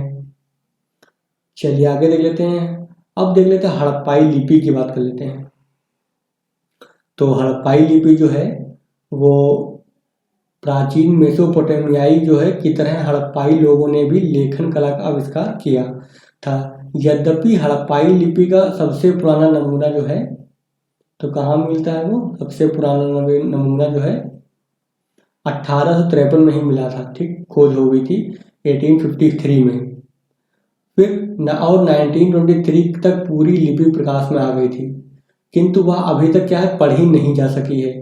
कुछ लोग इसे द्रविड़ या आद्य द्रविड़ भाषा से जोड़ने का प्रयास करते हैं। कुछ लोग जो है संस्कृत से, तो कुछ लोग सुमेरी भाषा से। परंतु इन पठनों में से कोई भी संतोषप्रद नहीं है। लिपि न पढ़े जाने के कारण साहित्य में हड़प्पाई लोगों का क्या योगदान रहा, कुछ नहीं कहा जा सकता। हम उनके विचारों और विश्वासों के बारे में भी कुछ नहीं कह सकते हैं, क्योंकि हमने उनकी लैंग्वेज अभी तक पढ़ी नहीं है, हम पढ़ नहीं पा रहे हैं, तो उनके बारे में जान नहीं पाते हैं कि उन्होंने क्या कहा है। फिर देखिए, पत्थर की जो मुहर है और जो अन्य वस्तुओं पर, पत्थर की जो मुहरें हैं और अन्य वस्तुओं पर हड़प्पाई लेखन के लगभग 4000 नमूने हैं। यानी कितने सारे नमूने हमारे पास हैं। हड़प्पाइयों के अभिलेखन उतने लंबे लंबे नहीं हैं, छोटे छोटे लेख हैं, कहने का मतलब जितने मिस्रियों और मेसोपोटामिया के थे। तो मिस्र के लोग और मेसोपोटामिया सभ्यता के लोग बहुत लंबे लंबे लेख लिखते थे, लेकिन हड़प्पा के लोग नहीं। अधिकांश जो अभिलेख हैं मुहरों पर हैं और हर एक में 2-4 ही शब्द हैं। इन मोहरों का जो प्रयोग जो है धनाढ्य यानी जो अमीर लोग होते थे वो अपनी निजी संपत्ति को क्या करते थे, चिन्हित करने और पहचानने के लिए करते होंगे, ऐसा अनुमान है। इस लिपि में कुल मिलाकर 250 से लेकर 400 तक चित्राकार पिक्टोग्राफ है, यानी कि चित्र के आकार में जो है उनकी भाषा है। ठीक है, तो कभी पूछ गया कि हड़प्पाई संस्कृति की जो भाषा है वो किस प्रकार की है, तो पिक्टोग्राफ है। पिक्टोग्राफ ध्यान रखिएगा, इसको नोट कर लीजिए आप। और चित्र के रूप में जो है लिखा हर अक्षर किसी ध्वनि, भाव या वस्तु का सूचक है, अभी पता नहीं लगा पाए हम। हड़प्पा लिपि जो है वर्णात्मक नहीं बल्कि मुख्यतः चित्रलेखात्मक है, तो इस चीज को नोट कर लीजिए। हड़प्पा की जो लिपि है वो वर्णात्मक ना होकर के चित्रलेखात्मक है। फिर मेसोपोटामिया और मिस्र की समकालीन लिपियों के साथ इसकी जो है तुलना करने के प्रयास किए गए हैं, परंतु यह तो सिंधु प्रदेश का विस्तार है और पश्चिम एशिया की लिपियों से इसका कोई संबंध नहीं दिखाई देता है, इसलिए हम अभी तक उनको पढ़ नहीं पाए हैं। अब आगे देख लेते हैं, जो व्यापार करते थे उसके लिए माप तौल की देख लेते हैं क्या व्यवस्था थी यहाँ पर। तो माप तौल के लिए क्या है, तो माप तौल के बारे में बताया गया है, लिपि का ज्ञान हो जाने से निजी संपत्ति का लेखा जोखा रखना क्या हो गया, आसान हो गया होगा। सिंधु क्षेत्र में जो है, तो देख लेते हैं माप तौल की क्या व्यवस्था थी। सिंधु क्षेत्र के लोग जो है कि नगर वासियों का व्यापार जो है, ठीक है, सिंधु क्षेत्र के नगर वासियों का व्यापार और अन्य आदान प्रदान में माप तौल की आवश्यकता हुई और उन्होंने इसका क्या प्रयोग किया। बाट के रूप में जो है व्यवहारक बहुत ही वस्तुएं पाई गई हैं, उनसे प्रकट होता है कि तौल में 16 या उसके आवर्तकों का व्यवहार होता था, यानी कि 16, 64, इस टाइप के, यानी कि 16 के गुणज में।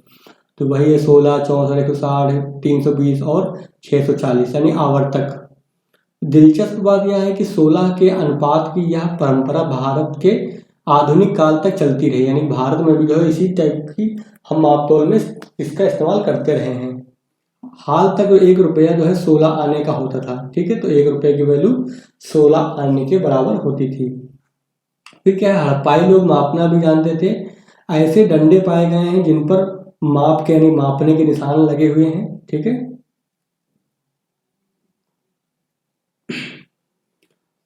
और इनमें एक डंडा जो है कांसे का भी है, तो ठीक है, तो कांसे का भी डंडा मिला है, ध्यान रखिएगा। कांसा जो धातु है उसका भी एक डंडा मिला है, इसको नोट कर लीजिएगा। अब देख लेते हैं मृदभांड की बात कर लेते हैं। मृदभांड मतलब जो मिट्टी के बर्तन वगैरह होते हैं। तो हड़प्पाई लोग जो है कुम्हार के चाक का उपयोग करने में बड़े कुशल थे। उनके अनेक बर्तनों पर क्या है विभिन्न रंगों की चित्रकारी देखने को मिलती है, यानी कि जो उनके बर्तन होते थे उस पर बहुत ही पेंटिंग वगैरह होती थी। हड़प्पा भांडों पर आमतौर से वृत्त यानी सर्कल बनाते थे या फिर पेड़ पौधे यानी वृक्ष की आकृतियां मिलती हैं। कुछ टीकरों पर मनुष्यों की भी आकृतियां दिखाई देती हैं, यानी कि तो ये इस तरह की जो है वो पेंटिंग वगैरह करते थे, पेड़ बनाते थे, सर्कल बनाते थे और मनुष्यों की भी आकृति बनाते थे। तो अगर आप हड़प्पा काल के मृदभांड को देखने जाते हैं तो ये देखिए, ये दे रखा है, ये हड़प्पा काल का मृदभांड है, ठीक है। और यहाँ पे मोहनजोदड़ो की एक मुहर है जिस पर कुबड़ वाले बैल की आकृति बनी हुई है, ठीक है। तो कभी भी आपसे पूछा जाता है अगर कि कुबड़ वाले बैल की जो आकृति वाली मुहर जो है कहाँ पाई गई है, तो मोहनजोदड़ो में पाई गई है। तो ये भी आप नोट कर सकते हैं, फैक्ट है, वो पूछ सकता है एग्जाम में। चलिए अब देख लेते हैं मुहर की बात कर लेते हैं, जो इसको क्या बोलते हैं, सील भी बोलते हैं, सीलें। तो मुहरें की बात कर लेते हैं। तो हड़प्पा संस्कृति के सर्वोत्तम कलाकृतियां हैं उसकी मुहरें, यानी बहुत ही अच्छी कलाकृति हैं उसकी। अब तक लगभग तो अब तक जो है लगभग 2000 सीलें प्राप्त हुई हैं। इनमें से अधिकांश सीलों पर लघु लेखों के साथ साथ एक सींगी जानवर, ठीक है, भैंस, बाघ, बकरी, हाथी की आकृतियां बनी हुई हैं, ठीक है। तो इस पर लिखा भी होता था, लघु लेख भी होते थे, मतलब कुछ लिखा भी होता था, साथ में जानवर भी बने होते थे। तो ऐसे पूछ सकता है कि जो हड़प्पा कालीन मोहरें प्राप्त हुई हैं उन पर लेख के साथ साथ जानवर की आकृतियां भी पाई जाती हैं। बिल्कुल सही स्टेटमेंट है ये। चलिए आगे देख लेते हैं हम। आगे है प्रतिमाएं। अब कौन कौन सी जो है प्रतिमा मिली है हमको वहां पर। तो हड़प्पाई जो शिल्पी जो है, तो लिखा है हड़प्पाई शिल्पी धातु की खूबसूरत मूर्तियां बनाते थे। कांसे की नर्तकी उनकी मूर्ति कला की सर्वश्रेष्ठ नमूना है। तो कांसे की डांस करती हुई लड़की की मूर्ति कला जो है सबसे अच्छी मानी गई, इसमें नमूना माना गया। पूरी मूर्ति जो है गले में पड़े हार के अलावा एकदम नग्न है। तो जो मूर्ति बनी पाई हुई गई है वो कैसी है, नग्न है, यानी कपड़े नहीं पहने हुई है वो। अब कुछ हड़प्पाई जो है प्रस्तर प्रतिमाएं मिलती हैं। तो कुछ प्रस्तर का मतलब पत्थर से बनी हुई, तो कुछ जो है हड़प्पाई मूर्तियां जो हैं पत्थर से मिली हुई बनी हैं। और सेल खड़ी की एक मूर्ति के बाएं कंधे और तथा दाएं हाथ के नीचे अलंकृत वस्त्र हैं। तो जो सेल खड़ी जो चट्टान होती है उससे जो एक मूर्ति बनाई गई है वो कैसी है, कपड़े से पहने हुए, यानी वो अलंकृत वस्त्र से है। और सिर के पीछे कुछ पीछे उसके बालों की क्या है, छोटी लटे एक बुनी हुई पट्टिका द्वारा संवारी गई हैं, यानी कि वो अच्छे से डेकोरेट करके बनाई गई हैं वो। फिर देख लेते हैं मृण मृत्तिकाएं क्या होती हैं। तो मृण मृत्तिकाएं क्या होती हैं, जो इसको बोलते क्या हैं, टेराकोटा फिगरिन, यानी कि मिट्टी की जो होते हैं आकार के, मिट्टी को आकार देकर के कई बहुत सारी मूर्तियां बनाई जाती हैं, जिसमें पशुओं की हो गई या फिर किसी मानव की हो गई। तो इन मूर्तियों को क्या बोलते हैं, टेराकोटा बोलते हैं, ठीक है। तो टेराकोटा जो है बहुत ज़्यादा मात्रा में यहाँ से पाई गई हैं हड़प्पा काल में। तो चलिए देख लेते हैं। अब देखिए टेराकोटा की बात कर लेते हैं अगर, तो सिंधु प्रदेश में जो भारी संख्या में आग में पकी मिट्टी, ठीक है। तो पहले क्या है, मिट्टी को गीला करके बनाते हैं, उसके बाद में उसको आग में डाल के उसको पका लेते हैं। तो जो इसको क्या बोलते हैं, टेराकोटा बोलते हैं, ठीक है। तो सिंधु प्रदेश में बहुत ज़्यादा मात्रा में आग में पटकी हुई मिट्टी की बनी मूर्तिकाएं, मूर्ति को फिगरिन बोलते हैं, मिली हैं। इनका प्रयोग या तो खिलौने के रूप में या पूज्य प्रतिमाओं के रूप में होता था। फिर इनमें पक्षी हो गए, कुत्ते, भेड़, गाय, बैल, बंदर, इनकी प्रतिकृतियां मिलती हैं। पुरुषों और स्त्रियों की प्रतिक्रिया भी मिलती हैं, यानी कि उनकी भी मूर्तियां मिलती हैं, जिनमें पुरुष से स्त्रियों की संख्या अधिक है। यानी कि सबसे ज़्यादा जो है स्त्रियों की बहुत ज़्यादा मूर्तियां वगैरह मिलती थी उस समय पुरुषों की अपेक्षा। फिर जहाँ मोहरें और प्रतिमाएं जो है मंजी दक्षता के साथ, यानी बहुत अच्छी दक्षता के साथ बनाई गई हैं, वहीं ये मृण मूर्तियां बहुत ही सरल कलाकृतियां हैं। इन दोनों कोटियों के शिल्पों के बीच जो अंतर है वह इनका इस्तेमाल करने वाले वर्गों के बीच का अंतर का सूचक है। यानी कि कुछ लोग जो हैं मूर्ति करके बनाते थे, बहुत ही अच्छी क्वालिटी की बनाते थे, मतलब बहुत ही सुंदर बनाते थे। लेकिन जो टेराकोटा वगैरह है वो नॉर्मल एकदम होते थे। तो जाहिर सी बात है जो बहुत अच्छी मूर्तियाँ वगैरह होंगी वो उच्च वर्ग के लिए होंगी, और बाकी जो सामान्य जनता, जो गरीब जनता है, उनके लिए जो टेराकोटा वाली मूर्तियाँ होंगी उनके लिए। तो ये हमको दिखाता है कि वर्ग विभेद होता था उसमें, ठीक है। अब देख लेते हैं, वही लिखा हुआ है कि प्रथम कोटि की यानी कि कलाकृतियों का उपयोग उच्च वर्ग के लोगों में होता था और द्वितीय कोटि का जो है जन सामान्य में, ठीक है। प्रस्तर शिल्प में हड़प्पा संस्कृति पिछड़ी हुई थी, यानी कि पत्थर के मामले में। प्राचीन मिस्र और मेसोपोटामिया की तरह यहाँ हम कोई महान प्रस्तर प्रतिमा नहीं पाते, यानी कोई बहुत बड़ी विशाल का जो है मूर्ति नहीं मिली है यहाँ से। अब हम देख लेते हैं उद्भव, उत्थान और अवसान, यानी कैसे जो है उद्भव हुई हड़प्पा संस्कृति, उत्थान पे पहुंची, यानी मेच्योर हुई, और अवसान यानी कि समाप्त कैसे हुई, इसको देखेंगे हम। तो यहाँ पे वही दे रखा है कि परिपक्व हड़प्पा संस्कृति का अस्तित्व मोटे तौर पर जो है 2550 ईसा पूर्व और 1900 ईसा पूर्व के बीच रहा है, ठीक है। यानी परिपक्व जो है मेच्योर स्टेज है इसकी। लगता है अपने अस्तित्व की पूरी अवधि भर यह संस्कृति एक ही प्रकार के औजारों, हथियारों और घरों का प्रयोग करती रही, सारी जीवन पद्धति में एक रूपता बनी रही, यानी कि कोई बहुत बड़ा चेंज नहीं आया। फिर वही नगर नियोजन, वही मोहरे, वही मणिमूर्तियाँ और वही लंबे लंबे चर्ट फलक दिखाई देते रहे हैं, लेकिन इस अपरिवर्तनीयता पर बहुत अधिक जोर देना ठीक नहीं होगा। हमें मोहनजोदड़ो की मृदभांड कला में समय समय पर परिवर्तन भी दिखाई देते हैं। फिर ईसा पूर्व 19वीं सदी में आकर इस संस्कृति के दो महत्वपूर्ण नगर हड़प्पा और मोहनजोदड़ो लुप्त हो गए। ठीक है, चलिए आगे देख लेते हैं। तो यहाँ पर बताया गया है कि इसमें जो है बहुत ज़्यादा नहीं जोर देना चाहिए, समय के साथ जो है मृदभांड में जो है परिवर्तन देखे गए हैं हमें। आगे क्या दे रखा है,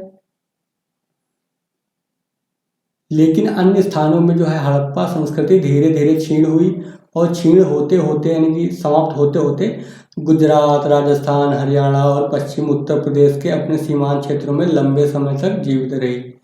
फिर हड़प्पा संस्कृति का उद्भव जानना जितना कठिन है, उतना ही कठिन उसका अंत जानना, यानी कि कैसे समाप्त हो गई इसका जानना बहुत कठिन कार्य है। कई हड़प्पा पूर्व बस्तियों के अवशेष जो है पाकिस्तान के निचले सिंध और बलूचिस्तान प्रांत में तथा राजस्थान के कालीबंगा में मिले। हड़प्पा पूर्व जो है हड़प्पा पूर्व किसान उत्तर गुजरात में, ठीक है, उत्तर गुजरात के नागवाड़ा में भी रहते थे। परंतु जो है किस तरह इन देसी वस्तुओं से परिपक्व हड़प्पा संस्कृति उद्भूत हुई, यह बात स्पष्ट नहीं है, हमें पता ही नहीं कैसे यानी कि परिपक्व अवस्था में पहुंचे ये लोग। फिर ना ही हमें इस बात का कोई स्पष्ट प्रमाण मिलता है कि इस उपमहादेश के हड़प्पाई नगरों के पनपने में किसी बाहरी प्रभाव का हाथ था। हो सकता है कि हड़प्पा की शहरी संस्कृति के विकास में मेसोपोटामिया के नगरों से कुछ प्रेरणा मिली हो, लेकिन जो है हड़प्पा संस्कृति देसी ढंग की थी, यानी उसके अपना खुद का एक अलग अंदाज था। ठीक है, इस बात में कोई शंका नहीं है। इससे कई ऐसे तत्व हैं जो इसे पश्चिम एशिया की समकालीन संस्कृतियों से क्या करते हैं, अलग करते हैं।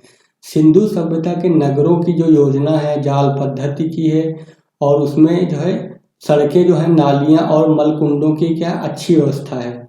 दूसरी ओर जो मेसोपोटामिया के नगरों में बेतरतीब बढ़ते जाने की प्रवृत्ति देखी जाती है। तो ये इस चीज को क्या करता है, अलग करता है वहां की सभ्यता से। तो हम ये कह सकते हैं कि हड़प्पा संस्कृति में खुद के गुण थे अपने। ठीक है, आगे देख लेते हैं।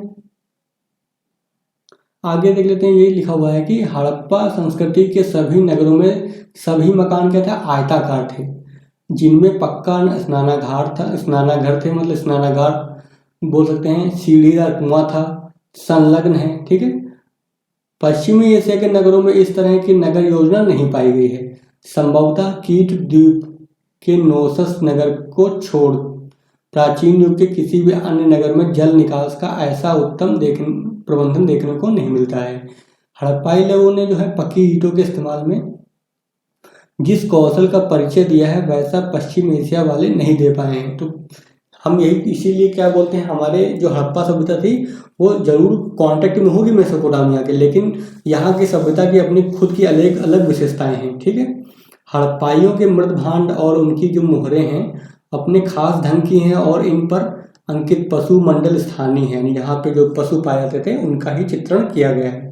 और सबसे बड़ी बात यह है कि उन्होंने अपनी खास लिपि बनाई है जिसका मिस्र और मेसोपोटामिया की लिपि से कोई साम्य नहीं है। यद्यपि हड़प्पा जो है संस्कृति कांस्य से आधारित है। ठीक है, तो यद्यपि वही लिखा हुआ है हड़प्पा सभ्यता जो है कांस्य युगीन संस्कृति थी। ठीक है, कांस्य युगीन, तथापि इसमें कांसे का उपयोग जो है सीमित हुआ और ज्यादातर पत्थर के औजार ही चलते रहे हैं। अंत में हड़प्पा संस्कृति का क्षेत्र जितना विशाल था उतना विशाल किसी भी समकालीन संस्कृति का नहीं था। हड़प्पा नगर की जो संरचना 5 किलोमीटर के घेरे में फैली हुई है और इस तरह कांस्य युग में अपने ढंग की बृहत्तम संरचनाओं में आती है, यानी बहुत बड़ा एरिया था हड़प्पा नगर जो था। अभी तक जो है हड़प्पा जैसा नगर विस्तार अन्यत्र कहीं भी देखने को नहीं मिला है। मेसोपोटामिया का जो प्राचीन सभ्यताएं तो 1900 ईसा पूर्व के बाद भी टिकी रहीं। हड़प्पा की जो नगर संस्कृति जो है लगभग उसी समय विलुप्त हो गई। यानी कि मेसोपोटामिया सभ्यता जो है वो 1900 के आसपास तक जो है उससे आगे भी टिकी रही, यानी चलती रही, लेकिन जो भारत की जो हड़प्पा संस्कृति है वो विलुप्त होने लगी है। ठीक है, फिर क्या है, इसके बहुत से कारण बताए जाते हैं। कहा जाता है कि सिंधु क्षेत्र में वर्षा की मात्रा 3000 ईसा पूर्व के आसपास क्या है तनिक सी बढ़ी और फिर ईसा पूर्व दूसरी सहस्राब्दी यानी कि 2000 के आसपास के आरंभ भाग में कम हो गई। इससे क्या हुआ, खेती और पशुपालन पर बुरा असर पड़ा। यानी बारिश कम होगी तो जाहिर सी बात है खेती और पशुपालन पर इसका नकारात्मक प्रभाव पड़ेगा।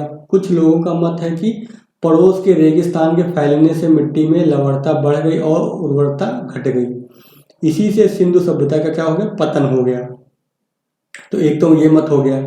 फिर दूसरा मत क्या है, दूसरा मत यह है कि जमीन धंस गई या ऊपर उठ गई, जिससे क्या हुआ, इसमें बाढ़ का पानी जमा हो गया। भूकंप के कारण जो है सिंधु नदी की धारा बदल गई, जिसके फलस्वरूप मोहनजोदड़ो का जो पृष्ठ प्रदेश है वीरान हो गया। यह भी मत है कि हड़प्पा संस्कृति जो को आर्यों ने नष्ट किया, पर इसका कोई साक्ष्य बहुत कम है, यानी कि इसके साक्ष्य बहुत कम है। तो ये तो हो गए इसके कारण, मतलब कि कैसे नष्ट हुए। तो ये इसमें के जो पॉइंट है आप नोट कर लीजिएगा कि कौन कौन से कारण हैं, कौन कौन से मत हैं, क्योंकि इससे क्वेश्चन पूछ लेता है यूपीएससी। फिर दे रखा है कि कांस्य युग जो है, कांस्य युग की इस विशालतम सांस्कृतिक सत्ता के विघटन के परिणाम क्या क्या हुए यह अभी तक स्पष्ट नहीं हुआ है। हम नहीं जानते हैं कि क्या नगर के उजड़ जाने से वणिक और शिल्पी लोग देहात की ओर चले गए और वहाँ हड़प्पा के जो है तकनीकी कौशलों को फैलाया। ठीक है, ये हमको जानकारी इसके बारे में नहीं है। फिर हमें सिंधु, पंजाब और हरियाणा की नागरिकोत्तर काल की स्थिति के बारे में काफ़ी जानकारी नहीं है। सिंधु क्षेत्र के भीतर हम खेतीहरों की बस्तियों तो पाते हैं, यानी कि खेतीहर की बस्तियां तो पाते हैं, लेकिन पूर्व काल की संस्कृति के साथ उनका संबंध स्पष्ट नहीं होता है। यानी जो पहले की संस्कृति उससे कोई उनका संबंध स्पष्ट नहीं होता है। हमें स्पष्ट और पर्याप्त जानकारी की अपेक्षा है, यानी कि और जानकारी प्राप्त होनी चाहिए, तभी हम कुछ कह पाएंगे आगे क्या हुआ। फिर हड़प्पा संस्कृति की नागरिकोत्तर अवस्था। ठीक है, तो ये अब नागरिकोत्तर अवस्था को देखेंगे हम। तो जो हड़प्पा संस्कृति है वो शायद 1900 ईसा पूर्व तक जीती जागती रही। ठीक है, 1900 ईसा पूर्व तक चली। बाद में इसकी जो है नागरिक अवस्था लुप्त सी हो गई, जिसके क्या है पंचायतें, सुव्यवस्थित नगर निवेश, व्यापक ईंट संरचनाएं, लिखने की कला, मानक बाट माप, दुर्ग नगर और निम्न स्तरीय शहर के बीच अंतर, कांसे के औजारों का इस्तेमाल और काले रंग की आकृतियों से चित्रित लाल मृदभांड का निर्माण, इसकी शैलीगत एक रूपता समाप्त हो गई। ठीक है, और शैली में भारी विविधता आ गई, यानी जो पहले से चला आ रहा था उसमें जो है कमी आ गई। फिर क्या है, नागरिकोत्तर हड़प्पा संस्कृति के कुछ लक्षण जो है पाकिस्तान में, मध्य एवं पश्चिमी भारत में तथा पंजाब, राजस्थान, हरियाणा, जम्मू और कश्मीर, दिल्ली और पश्चिम उत्तर प्रदेश में भी दिखाई देते हैं। तो अब हम देख रहे हैं कि इसका हड़प्पा संस्कृति का नागरिकोत्तर अवस्था। फिर देखते हैं आगे क्या लिखा हुआ है। आगे लिखा हुआ है इनका काल जो है मोटे तौर पर 1900 ईसा पूर्व से लेकर के 1200 ईसा पूर्व तक का हो सकता है। ठीक है, हड़प्पा संस्कृति की नागरिकोत्तर अवस्था की को उप सिंधु संस्कृति भी कहते हैं। तो यानी हड़प्पा संस्कृति के बाद की अवस्था है तो उसको क्या बोलते हैं, उप सिंधु संस्कृति भी बोलते हैं। फिर पहले इस संस्कृति को हड़प्पोत्तर बतलाया जाता था, पर अब यह उत्तर हड़प्पा संस्कृति के नाम से अधिक जाना जाता है। फिर उत्तर हड़प्पा संस्कृतियां जो है मूलतः ताम्र पाषाणिक हैं, जिनमें पत्थर और तांबे के औजारों का उपयोग होता था। इनमें धातु के ऐसे ही उपकरण बनते थे। तो ये अब जो हम देख रहे हैं उसमें जो पतन हो गया हड़प्पा संस्कृति के, तो उसके बाद का जो है बताया जा रहा है इसके बारे में। और जैसे क्या इनके औजार बनाते थे और जिनकी ढलाई आसान थे। ठीक है, फिर भी कुल्हाड़ी है, छेनी, कंगन, वक्र, अस्तूरा, बंसी और बर्छा मिलते हैं। ताम्र पाषाण संस्कृति के लोग जो है हड़प्पा संस्कृति की उत्तर अवस्था में गांवों में बस गए और खेती, पशुपालन, शिकार और मछली पकड़ने का धंधा करने लगे। तो ये सब बाद में जो बताया जा रहा है कि ये सब काम करने लगे। खेती वेती करने लगे, पशुपालन करने लगे। ठीक है, शायद देहातों में धातु संबंधी तकनीकी जानकारी के फैलने से खेती करने और बस्तियां बनाने में क्या सहूलियत हुई होगी। और गुजरात के प्रभास पाटन यानी सोमनाथ में और रंगपुर जैसे कुछ स्थान तो हड़प्पा संस्कृति के मानव औरस पुत्र हैं। ठीक है, आगे देख लेते हैं। किंतु उदयपुर के निकटवर्ती, तो वही लिखा हो, किंतु उदयपुर के निकटवर्ती आहार में हड़प्पाई तत्व कुछ एक ही पाए जाते हैं। गिलुंद में जो आहार संस्कृति का स्थानीय केंद्र जैसा लगता है, ईंटों की संरचनाएं भी मिली हैं, जिन्हें मोटे तौर पर 2000 ईसा पूर्व से लेकर के 1500 ईसा पूर्व के बीच रखा जा सकता है। जो पकाई हुई ईंटों से के मिलने की खबर भगवानपुरा की उत्तर हड़प्पाई अवस्था के बारे में दी गई है। पर ईंट वाले जो स्तर का काल निर्धारण जो है संदेहास्पद है, यानी कि उस पर डाउट है। हाँ, पश्चिमी उत्तर प्रदेश में जो है बुलंदशहर जिले के लाल किला के गैरिक मृदभांड स्थल पर जो है चंद ईंटें मिली हैं, फिर भी हड़प्पाई तत्व का प्रभाव मालवा की उस ताम्र पाषाण संस्कृति पर, जिसकी सबसे बड़ी बस्ती जो है नवदा टोली में है, बहुत कम है। यानी कि ये इन पर जो है बहुत, जो हड़प्पाई संस्कृति का जो इन जो बस्तियां वगैरह हैं, इन संस्कृति वगैरह है, उन पर जो है हड़प्पा संस्कृति का जो है प्रभाव बहुत ही कम पाया जा रहा है। ठीक है, तो वही लिखा हुआ है यहाँ पे। फिर लिखा हुआ है कि जोरवे, जो आपने देखा था कल, महाराष्ट्र में पाई जाती है। तो जोरवे स्थल जो है, जोरवे स्थलों पर भी जो है जो तापी, गोदावरी और भीमा की घाटी में पाए गए हैं, वैसी ही हैं। जोरवे बस्तियों में सबसे बड़ी है दैमाबाद की बस्ती, जो करीब 2200 हेक्टेयर में बसी है और जहाँ 4000 की आबादी हो सकती है।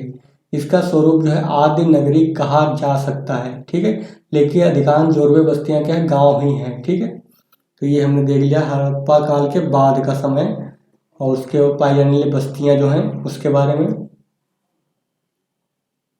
फिर दे रखा है कि जो नागरिकोत्तर है, ठीक है, तो जो नागरिकोत्तर हड़प्पाई बस्तियां हैं स्वात घाटी में मिली हैं।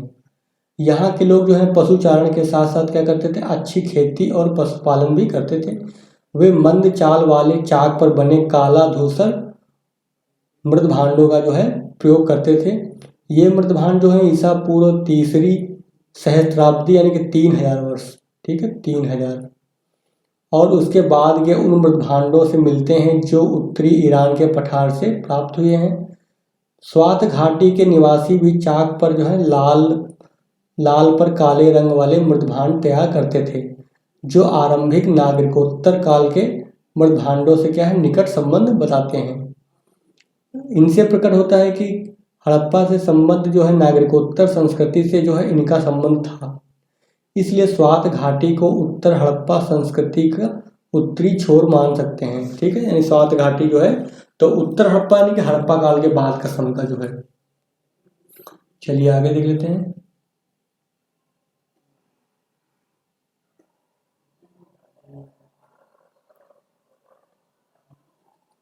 फिर दे रखा है कि भारत स्थित पंजाब, हरियाणा, उत्तर प्रदेश और जम्मू में भी कई उत्तर हड़प्पा स्थलों की खुदाई हुई है। इनमें जम्मू में मंडा हो गया, ठीक है, पंजाब में चंडीगढ़ और संघोल, हरियाणा में दौलतपुर और उत्तर प्रदेश में आलमगीरपुर और हुलास उल्लेखनीय है। तो हुलास जो है कहाँ पर है, ये उत्तर प्रदेश में है। यूपी से पूछा गया है क्वेश्चन, ये ध्यान रखना। तो उत्तर प्रदेश में जो है आलमगीर भी हो गया, ठीक है, और हुलास भी है। दो जो क्षेत्र हैं ये महत्वपूर्ण है खुदाई की दृष्टि से। जान पड़ता है कि हड़प्पाई लोगों ने चावल की खेती तब शुरू की जब वे हरियाणा में दौलतपुर और उत्तर प्रदेश के सहारनपुर जिले में हुलास पहुंचे। रागी जो है उत्तर भारत के किसी भी हड़प्पा स्थल में अभी तक नहीं देखा गया है। आलमगीरपुर में उत्तर हड़प्पाई लोग संभवतः कपास भी उपजाते थे। ठीक है, तो अभी उत्तर हड़प्पाई लोगों की बात चल रही है। और जैसा कि हड़प्पा के मृदभांडों पर मिले कपड़े की छापों से अनुमान लगाया जा सकता है। ठीक है, चलिए आगे देख लेते हैं। फिर दे रखा है उत्तरी और पूर्वी क्षेत्र।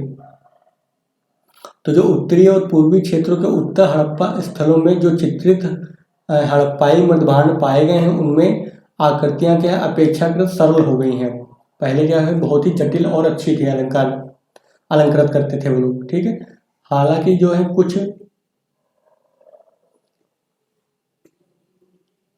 हालांकि कुछ नए पात्र प्रकार भी मिले हैं, नए प्रकार के भी जो है पात्र मिले हैं। कुछ उत्तर हड़प्पा पात्र जो है प्रकार भगवानपुर के चित्रित धूसर मृदभांड अर्थात पेंटेड ग्रे वेयर अवशेषों से सम्मिश्रित पाए गए हैं, लेकिन इस काल में जो है हड़प्पा सम्मिश्रित पूर्ण विघटन की अवस्था में आ चुका प्रतीत होता है, यानी कि पूरा तरह से तो अलग हो चुका था, विघटित हो चुका था। उत्तर हड़प्पा जो है अवस्था में लंबाई मापने की कोई वस्तु नहीं पाई गई है। गुजरात में जो है उत्तर काल में जो है पत्थर के घनाकार बाट और पकी मिट्टी की पिंडिकाएं, यानी कि टेराकोट केक, यानी कि ऐसे ये हो गया, इसको बोलेंगे पिंडिकाएं, नहीं मिलते हैं। आमतौर से सभी जो है उत्तर हड़प्पा स्थलों में मानव मूर्तियों और वैशिष्ट सूचक चित्राकृतियों का अभाव है। यद्यपि गुजरात में जो है वागदत्र अप्रचलित हो चुका था, पर उत्तर भारत में यह खूब चलता था। फिर क्या है, नागरिकोत्तर अवस्था में पहुंचने पर जो है पश्चिमी एशियाई केंद्रों से जो हड़प्पा व्यापार समाप्त हो गया था। अब जो है पश्चिम एशियाई देशों से इनका जो व्यापार चल रहा था पहले हड़प्पा काल में, वो आकर के उत्तर हड़प्पा काल में समाप्त हो चुका था व्यापार। ठीक है, चलिए आप देख लेते हैं। फिर लाजवर्द मणि हो गया, चर्ट हो गया, इंद्रगोप मणि हो गया तथा तांबे और कांसे के जो पात्र व्यापार वस्तुओं में या तो लुप्त हो चुके थे या विरल हो गए थे, बहुत कम। यह सब जो है स्वाभाविक था, क्योंकि पंजाब, हरियाणा और उत्तर प्रदेश में उत्खनित अधिकांश उत्तरकालीन हड़प्पा स्थल देहाती बस्तियां ही हैं। फिर हड़प्पा संस्कृति की उत्तराकालीन अवस्थाओं में कुछ बाहरी औजार या और मृदभांड पाए गए हैं, जिनसे संकेत मिलता है कि सिंधु घाटी में बाहर के लोग धीरे धीरे प्रवेश करने लगे थे। मोहनजोदड़ो के अंतिम अवस्था में जो है असुरक्षा और अशांति के कुछ लक्षण दिखाई देते हैं। आभूषणों की निधियां स्थान स्थान पर गड़ी मिली हैं और एक स्थान पर आदमी की खोपड़ियों का ढेर मिला है। ठीक है, तो जाहिर सी बात आभूषण की जो निधियां हो गई स्थान स्थान पर गड़ी मिली हैं, और एक स्थान पर क्या है बहुत सारे आदमियों की खोपड़ियां भी मिली हैं। मोहनजोदड़ो की ऊपरी सतहों पर नई किस्म की जो है, तो अब जो है मोहनजोदड़ो की ऊपरी सतह पर जो नई किस्म की जो है कुल्हाड़ियाँ जो हैं, छुरे हो गए और पसलीदार और सपाट चूल वाली छुरियाँ मिली, यानी नए प्रकार के औजार मिलने स्टार्ट हो गए। ये कुछ बाहरी आक्रमण के क्या संकेत देते हैं, यानी कि कोई आक्रमण हुआ होगा। हड़प्पा की अंतिम अवस्था के एक कब्रिस्तान में नए लोगों के अवशेष मिले हैं, जहाँ नवीनतम स्तरों पर एक प्रकार के मृदभांड हैं। नए प्रकार के मृदभांड जो है बलूचिस्तान के कुछ स्थलों पर भी मिलते हैं। पंजाब और हरियाणा के कई स्थलों पर लगभग 1200 ईसा पूर्व के उत्तरकालीन हड़प्पा मृदभांडों के साथ साथ धूसर मृदभांड, यानी कि ग्रे वेयर जिसको बोलते हैं, और चित्रित धूसर मृदभांड जिसको बोलते हैं PGW पाए गए हैं, जो आमतौर से वैदिक लोगों से जुड़े हैं। तो आप देख रहे हैं कि ट्रांजिशन फेज आ गया है, हड़प्पा काल आया, फिर उसके बाद उत्तर हड़प्पा काल आया, अब जो है वैदिक काल आएगा। ठीक है, ये सारे काम जो है उन अश्वरोही लोगों के हो सकते हैं जो ईरान अथवा दक्षिण मध्य एशिया से पहाड़ियों के रास्ते आए होंगे, लेकिन अधिकांश नए लोग जो है पंजाब और सिंधु के हड़प्पाई नगरों के तहस नहस होने के बाद आए हैं। ठीक है, तो जो हड़प्पाई जो सभ्यता थी वो नष्ट हो गई थी लगभग, उसके बाद ये लोग आए हैं। यद्यपि जो है वैदिक आर्य अधिकांशता उसी सप्त सिंधु प्रदेश में बसे जहां एक समय हड़प्पा संस्कृति विराजमान थी, फिर भी हमें ऐसा कोई पुरातात्विक साक्ष्य नहीं मिलता है कि सुदृढ़ हड़प्पाइयों और आर्यों के बीच कोई भारी संग्राम हुआ हो, यानी कोई बड़ा युद्ध हुआ हो, इसके बारे में हमको कोई जानकारी नहीं मिलती है। फिर 1500 ईसा पूर्व और 1200 ईसा पूर्व के बीच उत्तर हड़प्पा संस्कृति के लोगों के साथ वैदिक संस्कृति वाले जत्थों का कहीं कहीं सामना हुआ होगा, यानी जो उत्तर हड़प्पा संस्कृति के जो लोग कुछ बचे होंगे उनका और वैदिक काल के जो लोग आए होंगे, मतलब वैदिक संस्कृति के लोग, उनका जो है आमना सामना हुआ होगा और एक दूसरे का लड़ाई वड़ाई हुई होगी, ऐसा अनुमान लगाया गया है। ठीक है, तो ये रहा पूरा हड़प्पा संस्कृति के बारे में हमने देख लिया। इसको कांस्य युग सभ्यता भी बोलते हैं। अब बहुत इंपॉर्टेंट चैप्टर था ये। ठीक है, इससे यूपीएससी में क्वेश्चन पूछते हैं और मैंने बहुत सारे फैक्ट बता भी दिए हैं आपको। ठीक है, उन फैक्ट्स को आप क्या करना है, आपको पढ़ना है अच्छे से, बार बार रिवाइज करना है। और इसके लिए आपको क्या करना पड़ेगा, पहले एक नोट बनाना पड़ेगा। नोट बना लेंगे तो इससे फ़ायदा क्या होगा, आपको चीज़ें एक पास लिखी रहेंगी आपको, तो आप बार बार आसानी से उनको दोहरा सकेंगे। ठीक है, तो आई होप आपको ये अच्छे से समझ में आ गया होगा। मेनली आपको हड़प्पा संस्कृति ही पढ़नी है और उत्तर हड़प्पा क्या हुआ उससे हमें कोई मतलब नहीं वाला है, ठीक है। मुख्य रूप से हमको जो हड़प्पा संस्कृति के बारे में जो हमने पढ़ाया आपको वो पढ़ना है। मुख्य रूप से वहाँ की जो है जो प्रशासनिक स्थिति बताई हमने, राजनीतिक स्थिति बताई हमने वहाँ पे, और साथ में जो वहाँ का जो धार्मिक महत्व था जो वहाँ का, ये सब चीज़ों को हमको मिलने पढ़ना है। तो एक बार हम चलिए एनसीईआरटी में चित्र दे रखा है हड़प्पा संस्कृति का विस्तार, ठीक। उस चित्र को देख लेते हैं कि हड़प्पा संस्कृति जो है कहाँ कहाँ फैली हुई थी। तो अभी दिखाते हैं आपको चित्र, थोड़ा ऊपर चला गया है वो, तो उससे आपको पता चल जाएगा थोड़ा कि हड़प्पा जो संस्कृति है वो कितने बड़े एरिया में फैली हुई थी। ये देखिए ये वो चित्र है, बहुत इंपॉर्टेंट है।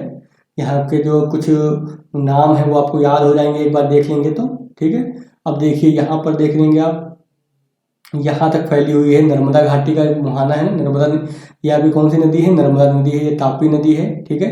तो नर्मदा नदी तक यहाँ फैली हुई है ये पूरा। और यहाँ पे क्या है आपको सूतकांगे डोर, ठीक है, ये नाम है। देखो सूतकांगे डोर हमने बताया था आपको, जो तटीय क्षेत्र है ये, ठीक है। तो यानी कि क्या था, ये बंदरगाह था, ठीक है। और यहाँ पे जो है कश्मीर का एरिया यहाँ पर है, कश्मीर तक फैला हुआ था मुख्य रूप से, जम्मू तक। और यहाँ पर आप देखेंगे जब यूपी में, तो यूपी में जो है इस क्षेत्र में फैला हुआ है ये वाला क्षेत्र है, इसको बोलते हैं आलमगीरपुर, ठीक है। तो ये बिल्कुल एक लगभग त्रिभुज के आकार में देखो फैला हुआ है ना, पूरा ये त्रिभुज बन रहा है लगभग। तो ये त्रिभुज के आकार में पूरा जो है मुख्य रूप से फैला हुआ था पूरा लगभग। तो ये बहुत इंपॉर्टेंट है। आप अगर मैप में देख लेंगे एक बार सारे नामों को कि कहाँ पे कौन सा नाम है, तो ये आपको लोथल हो गया, यहाँ सुरकोटदा हो गया, ठीक है, ये चनहूदरो हो गया तुम्हारा, कोटदीजी हो गया, फिर मोहनजोदड़ो यहाँ पर हो गया आपका, और हड़प्पा आपका कहाँ हो गया, यहाँ पर हो गया, ठीक है। तो हड़प्पा कौन सी नदी के किनारे का था, तो रावी नदी जो है उसके किनारे हड़प्पा बसा हुआ था, ठीक है। और यहाँ पर कालीबंगा यहाँ पर हो गया। तो आप देखेंगे यहाँ पे मैप में तो आपको चीज़ें यहाँ पे अच्छे से स्पष्ट हो जाएंगी। एक बार अगर मैप में देख लेंगे चीज़ों को कि कौन सा स्थान कहाँ पर है, तो कभी भी जब पढ़ेंगे तो अपने आप माइंड में वो मैप आपके बन जाएगा। इससे क्या होता है, लंबे समय तक चीज़ें याद रहती हैं, ठीक है। तो चलिए आज का वीडियो में यहीं पे ख़त्म करते हैं। आई होप को समझ में आया होगा। और अगर आप चाहते हैं कि मैं एनसीईआरटी जो है ओल्ड एनसीईआरटी के और वीडियो बनाऊं, आगे भी इसको कंटिन्यू रखूं सीरीज को, तो इसके लिए जो आप वीडियो को लाइक करिए और कमेंट करके बताइए कि आपको वीडियो कैसा लगा है और वीडियो कंटिन्यू रखना है या नहीं रखना है, आप इसको बताइए, फीडबैक दीजिए अपना, ठीक है। तो चलिए आज का वीडियो यहीं पे ख़त्म करते हैं, मिलते हैं फिर नेक्स्ट वीडियो में।